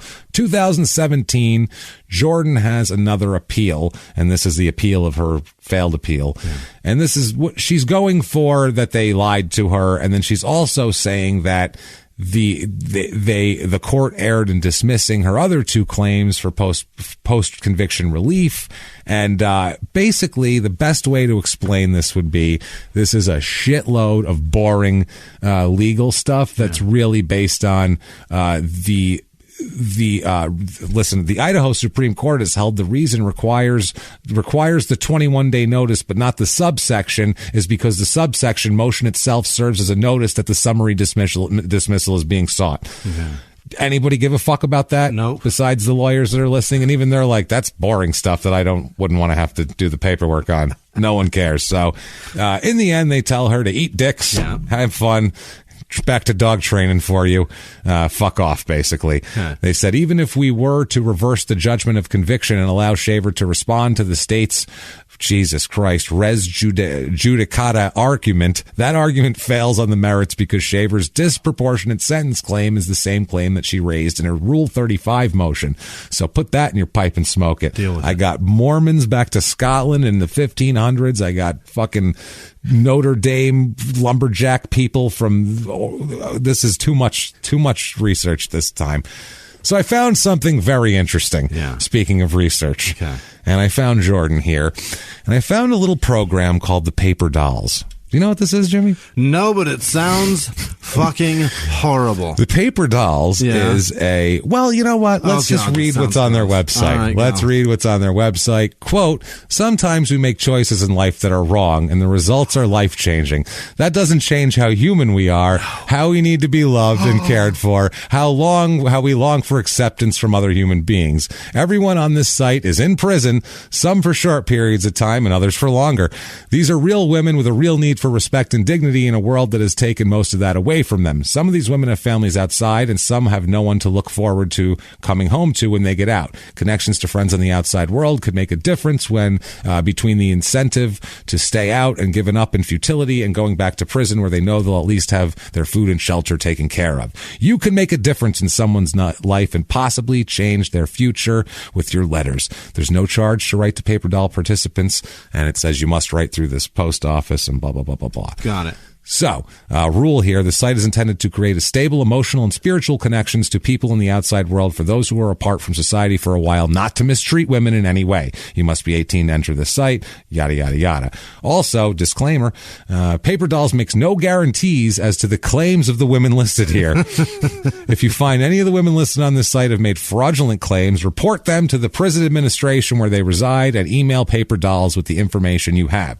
An inmate claiming something falsely that we can verify will be added to our fraud page. Oh boy. Photos on the site may or may not be actual photos of the women who are listed.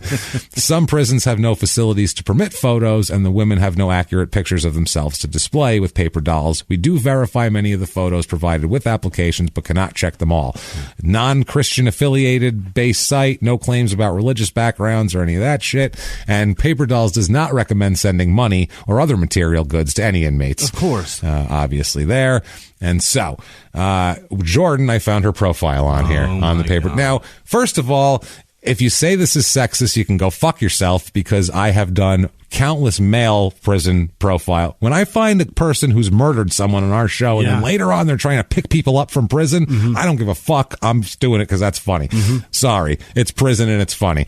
So here she is. The Paper Dolls presents Jordan Shaver. Says here she's listed as 28 years old, auburn dark hair, listed as white and Native American. She's got Alaskan listed in her state thing too. So her great grandfather lived in Alaska for a while, I think a little picked up some Alaskan there in the gene pool while he was up there. So let's see. Want to hear Jordan's pitch to the world here? This should be interesting. Okay. Quote, "Hey, cuteness. I'm Jordan." Smiley face emoji.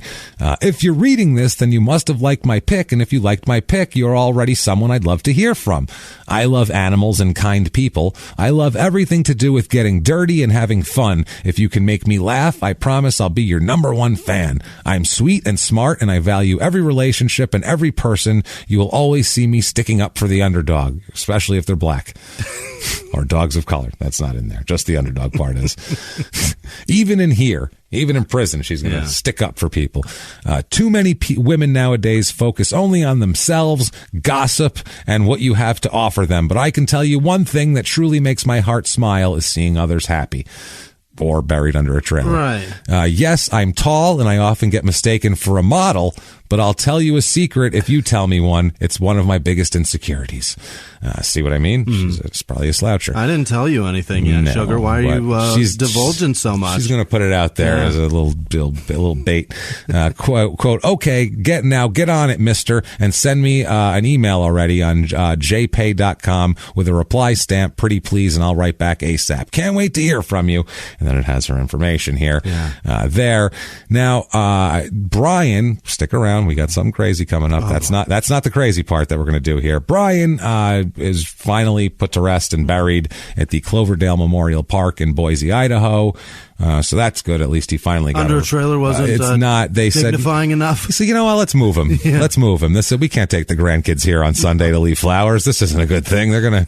Jesus. No one can respect this. Put them right next to the lattice on the bottom there. Yeah, right there. That's where Grandpa was. Not good. So what we're going to do here, and again, this isn't fucking sexist because I'm going to do this with guys too. This is going to be for. Just happens to be the episode. This is unisex, okay. Yeah, because I found this trove of goodness here. Okay. Looking for love? Yeah. Welcome to the small town murder prisoner dating game, everybody. Gather around. Here we go. Bachelorette number one. Yeah. Jimmy, you ready for this? You ready to find love today? Tell me about it. Bachelorette number one. She is currently a resident of the state of Michigan. All that right. I can tell you for sure. Yeah. She's 26 years old, blonde hair, hazel eyes. Projected date to be on the outside, April 12th, 2020. All right. Right around the corner. Plenty of time to get to know her. Her name is Ellen May, not her. I won't give last names here. So she's literally Ellie May, this woman. And let's hear what she has to say. Ellie May. Jimmy, are you ready to hear from Ellie May? Please tell me this more. This could be your future, Jimmy. Is her dad super rich? Well, let's find out. Quote, "I'm a redneck country girl that loves anything outdoors. I love to have fun and try new adventures. Some things I enjoy are hunting, fishing, tubing down the river, and anything to do with water. I love fast cars, two-tracking, and mud bogging." What the fuck is two-tracking? Snowshoeing? That's beyond you? We've gone beyond Jimmy's redneck encyclopedia. This is insane. Two-tracking is like quads or it's just off-road. Shit kicker way to say it? Okay. That's what that is. "More times than not, you will see me in camo." Wow. I really hope she didn't drown her children, by the way. She says, "I just love anything with water." Just praying that she didn't drown a baby. "I'm looking to build something serious out of this. Please only contact me if you are as well. If you contact me through postal mail, use your address, blah, blah, blah. You can write me at address." So that is Bachelorette number one from Michigan. Tell me more. Bachelorette number two is currently a guest of the state of West Virginia. At the moment, she is 43 years old. Dark brown hair, green eyes, very nice. She has 5 children, but they're all grown. Oh, so there's that. So they made it. And I don't do height and weight because we don't care. No, this is for the jokes. I'd like to know the height content here. Well, let's see here. Her name is Leisha. And let's see. Quote, "Well, I'm trying the naughty schoolgirl approach. I'm in prison and taking college courses! ! So does that still count as sexy? LOL.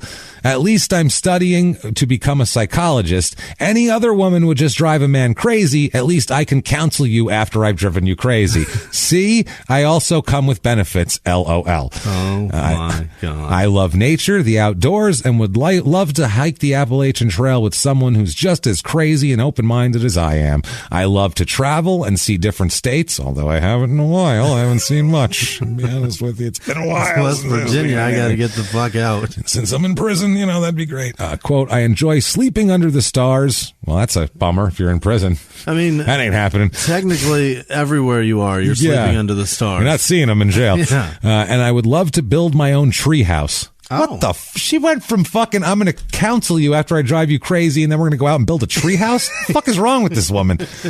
Okay, sorry. I'm the host. I shouldn't be pushing you toward or away from any of these ladies, Jimmy. This is not fair. Okay. I want to build my own tree house. I have more of a bohemian style most of the time, and I'm always guaranteed to be different than anyone else. I love to stand out in a crowd. Love tattoos and body jewelry, too. I have plenty of both. I love animals and reptiles and amphibians. No spiders. Fuck you, spider guy. Yeah. Love a man who smiles and likes to be playful, a man with a cocky attitude and a confident ego, a man between 30 and 55, someone with a dark side, someone who's going to write and keep it real. So she's tapping into you, Jimmy. She is tough. She's tapping into your wheelhouse, though, of what she wants. You have a dark side. You can, you could be a little cocky. You're between 30 and 55. This could work. That's a lot of range, though. It's a lot of range. Like, she's open. Any guy in between a 25-year window? Well, can't be too choosy here. She's got to cast a wide net from this boat near the shore. Her boat is just tied to the dock. She can only get what's right there. Yeah.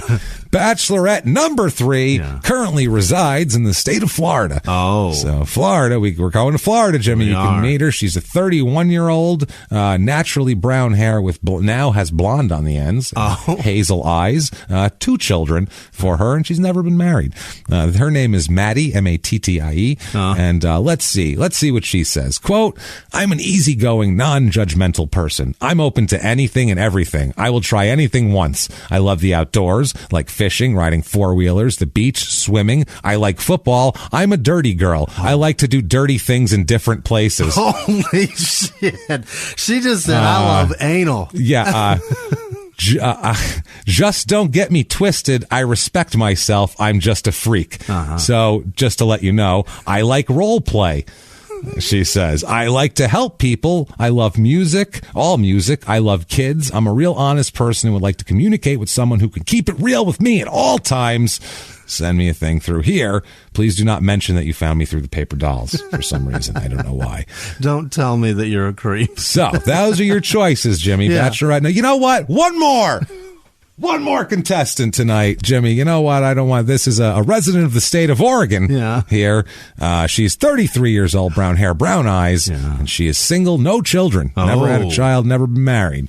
Now, her name is January. She says, quote, I'm fun, intelligent, outgoing, and genuine. I'm looking for a friend to help me through the lowest and loneliest point of my life. I've made a few poor choices that have placed me in my current situation. I'm not going to let me get this down, though. I'm going to use this time to better myself and my life. In doing that, I'm going to need support and healthy new friends. I'm hoping you'll take a chance to get to know me beyond what I'm here for. Get to know the genuine, down-to-earth person that I am. I'd love to hear from you, no matter your age. It's just a number in my book. So she doesn't matter. She doesn't care. Problem is, there is a fraud alert on her thing where they received an email and it's fraudulent. It says, quote, please beware. This is an email sent to them that she's an inmate on your website, January so-and-so, who is incarcerated at this place, is putting fraudulent information on her profile. Her height and weight are altered to make her seem smaller than she actually is.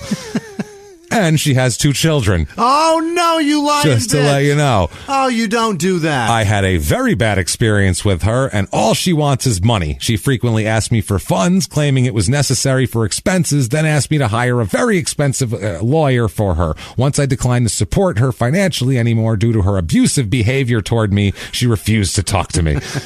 So, Jimmy, Bachelorette number 1, 2, 3, or 4. I don't know. That January seems like a bad bitch. 4 is like the let's make a of deal do you want behind door number 2? You never know, because we don't know anything. What's true? It could be anything. It might be a goat. It might be a new car. Or she could be a new car. We have no idea, but you have your... Oh, Ellie Mae, let's chat. Role play. You want the first one? Bachelorette number 1, Jimmy. I'm terrified that number 3 is going to be cheating on me like crazy. Number 2 was this. Yeah. So you got this one here, number 3, who just wants the outdoors, and we'll just hope she didn't drown her baby. Let's go 2-track and show me what the shit that is. I think we've made a connection, everybody. There we go. That's small town murder, love connection. We're going to do that every once in a while, from time to time, and we're going to do it with guys too. Don't worry, it's not just for women, because I'm going to find different guy ones, and we're going to have a dating game there where Jimmy will pretend he's a gay man. I will be a gay man or a woman. Doesn't matter. It doesn't matter. So yes, there's that. So that is, Jesus Christ, man.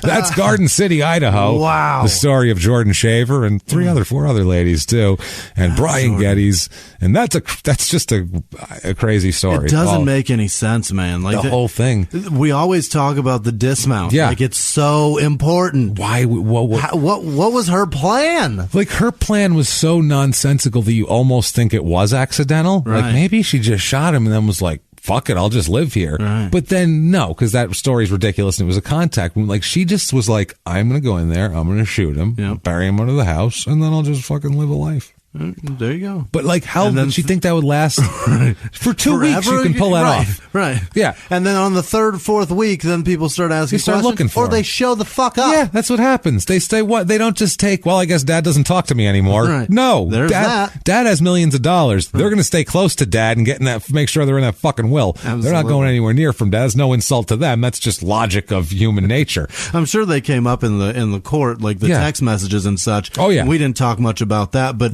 that's the other. I mean, we talked about it at the beginning, but at the end we didn't really mention that. But that's I'd walk up to that window and be like, "Can you just give me the phone? Why are you texting the family? We know you did it. You got the phone right there." Fucking ridiculous, dude. The whole thing is crazy. Unbelievable. Yeah. It was wild, and to find this story, I was just like, "What the hell is going on?"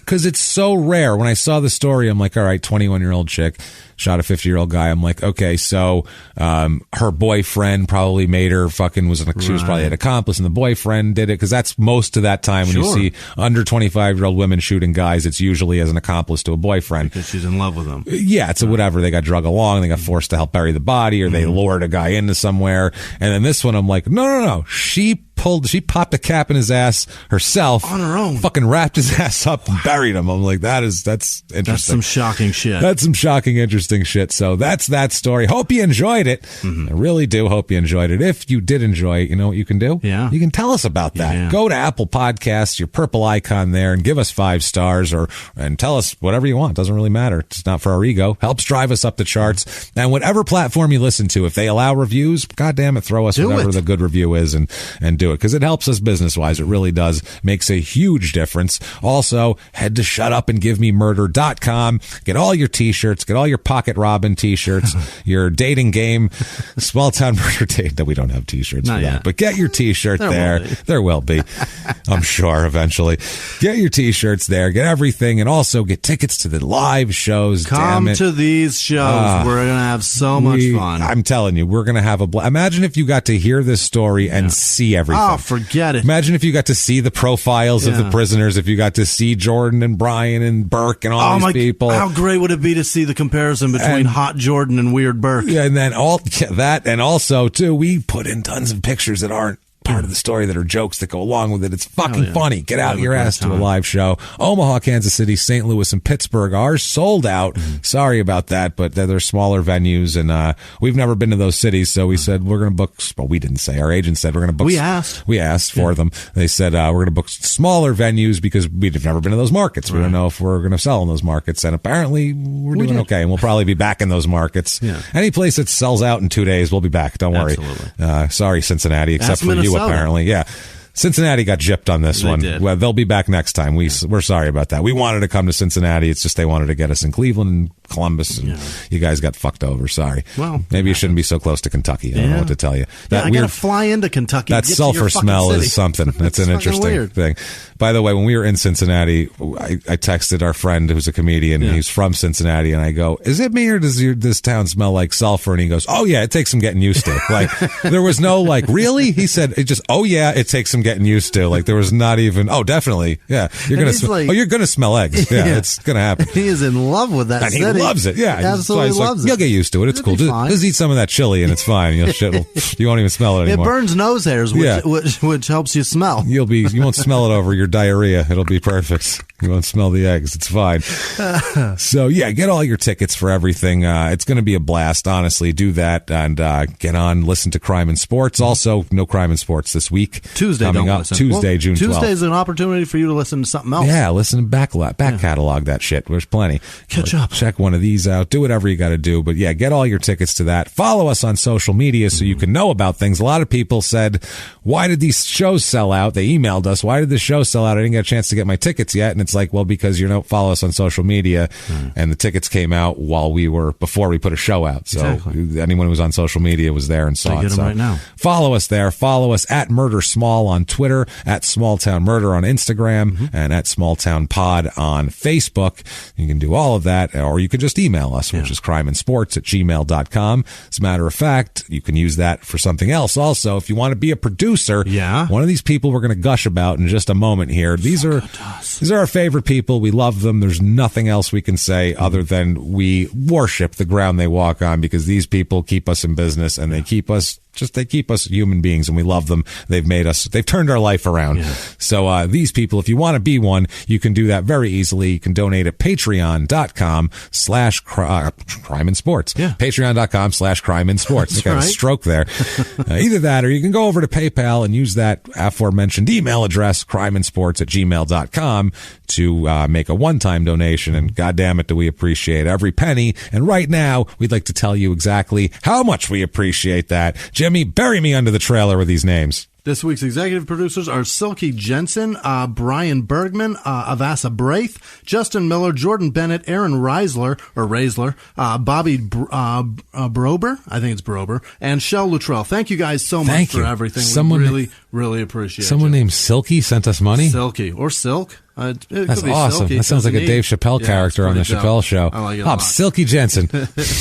This week we also have Nico Oostenweisen. I'll give you credit for just getting that out without stuttering. I think so. And then he had a new baby with his girlfriend Kimberly. Congratulations. Congrats, assholes.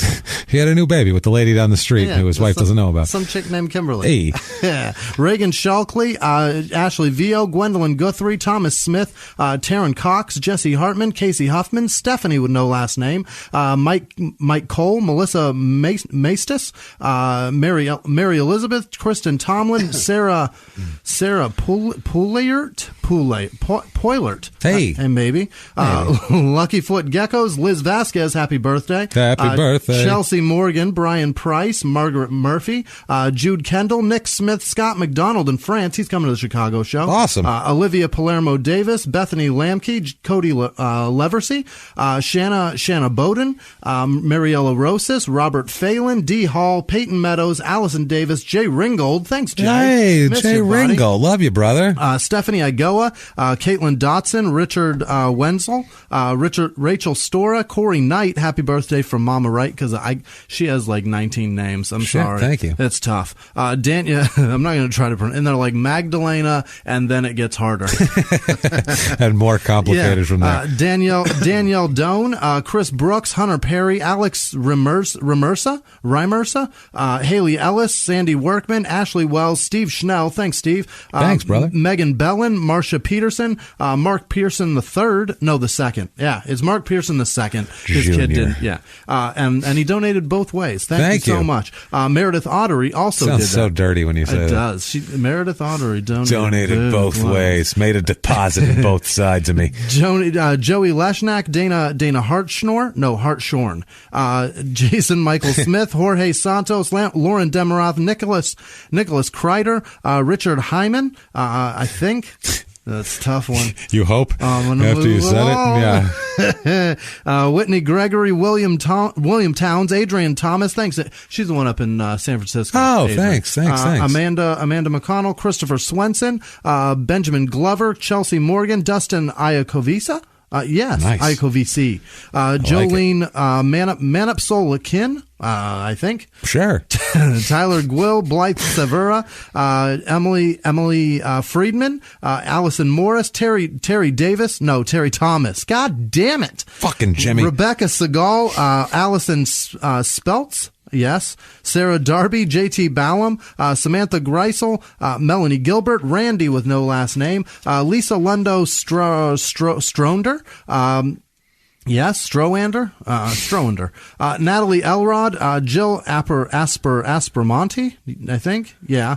Spumante. Yes. Brianna Stanley, Luis Reyes, Ben Scranage, Brittany Burkett, Megan Giesbrecht, Sean Blakely. Megan Greasebreast. Yep.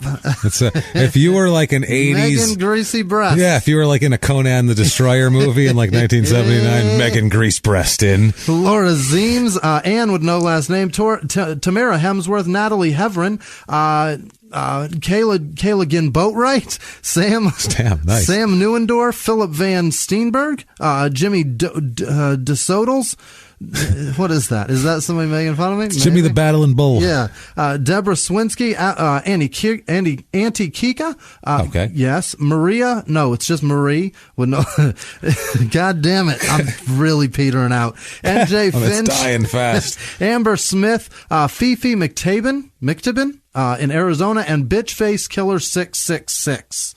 At the B-Side Tavern in Portland, thank you. Aubrey Schultz, Katie Springer, Cheryl Guamansdoder, I think. Nice. Jess McDonald and her sister Maylee, who just graduated. Thank you. Congratulations. Terry Retke and Tony DiMartino. I think I said him once before, but thank you guys so much. And then, look, mental health is a very important thing to me, and so is depression. And one of our listeners gave in. So Matthew Thomas Black. I wish you didn't. Yeah, that's horrible. It's terrible. But thank you guys so much for everything you do. Thank you, everybody. From the bottom of our dead, cold black hearts, you guys are honestly the greatest. Thank you for every goddamn thing that you do for us. You really do it. You blow us away with everything. And thank you for, you support us in every way. Not only that way, you support us like on social media. If somebody fucks with us, that is not to be had. You guys are not having that shit. Not. Like, you guys protect us like a little... It's awesome. It's like having... I feel like I'm like when like a really famous black guy is scared someone's going to kill him, so he hires the Nation of Islam to surround. Right. That's what I feel like. Yeah. You guys are like our Nation of Islam, like a bunch of tough black dudes in bow ties that are ready to fuck some shit up for us. They're very resolute. An older woman with a baseball bat, and then you got like a woman that knits, and she's like, fuck it, I got these in my hand anyway. I'll shank Dane Cook right in the eye with these things. I don't give a fuck. Don't you dare come after my fellas. Don't swing down, Dane. And Stop it. Love it. And you might get kicked in the dick, which you did, which was really fun. By a bunch of people that you have no idea who they are. That's funny. That's because we don't buy our followers. Right. These are only people who want to follow us because they like us. So thank you for giving a shit about that is what I want to say here. And what if they wanted to give a shit about you, Jimmy? Where can they tell you about that? You can find me at Whisman Sucks, WHISMAN Sucks on Twitter, Instagram, and Snapchat. I appreciate anything you guys say, and I caught up on everything that you guys sent, so it's all replied to, and thank you guys for that. I really appreciate it. And thank you to all of our Patreon supporters also, because I missed that at the end of that. Also, the Charlotte tickets are going on sale soon too. Just point that out. They're going on sale next week. Very, very soon. Next social week. Media, you'll find out. Social media, you'll find out. But I've gotten a lot of messages. Yeah, I can't buy. Yeah, they're not on sale. Give it a sec. It's part of a festival. They're not on sale yet. So they just all go on sale next at once. Week. You'll get there. Don't worry. And thank you, because we can't wait for that too. That'll be a lot of fun.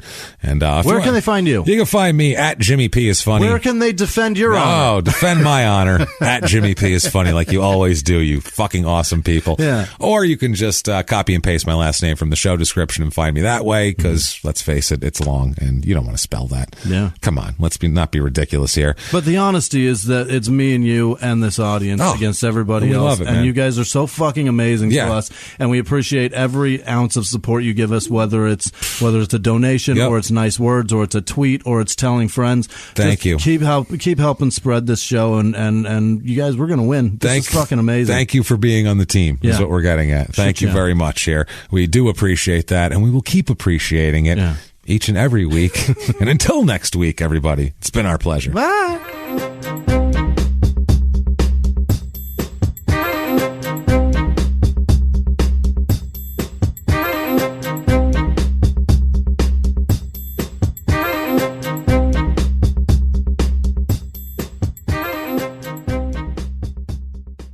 If you like Small Town Murder, you can listen early and ad-free now by joining Wondery Plus in the Wondery app or on Apple Podcasts. Prime members can listen early and ad-free on Amazon Music. Before you go, tell us about yourself by filling out a short survey at Wondery.com/survey. A few miles from the glass spires of Midtown Atlanta lies the South River Forest. In 2021 and 2022, the woods became a home to activists from all over the country, who gathered to stop the nearby construction of a massive new police training facility, nicknamed Cop City. At approximately 9 o'clock this morning, as law enforcement was moving through various sectors of the property, an individual, without warning, shot a Georgia State Patrol trooper. This is We Came to the Forest, a story about resistance. The abolitionist mission isn't done until every prison is empty and shut down. Love and fellowship. It was probably the happiest I've ever been in my life. And the lengths we'll go to protect the things we hold closest to our hearts. Follow We Came to the Forest on the Wondery app or wherever you get your podcasts. You can binge all episodes of We Came to the Forest early and ad-free right now by joining Wondery Plus.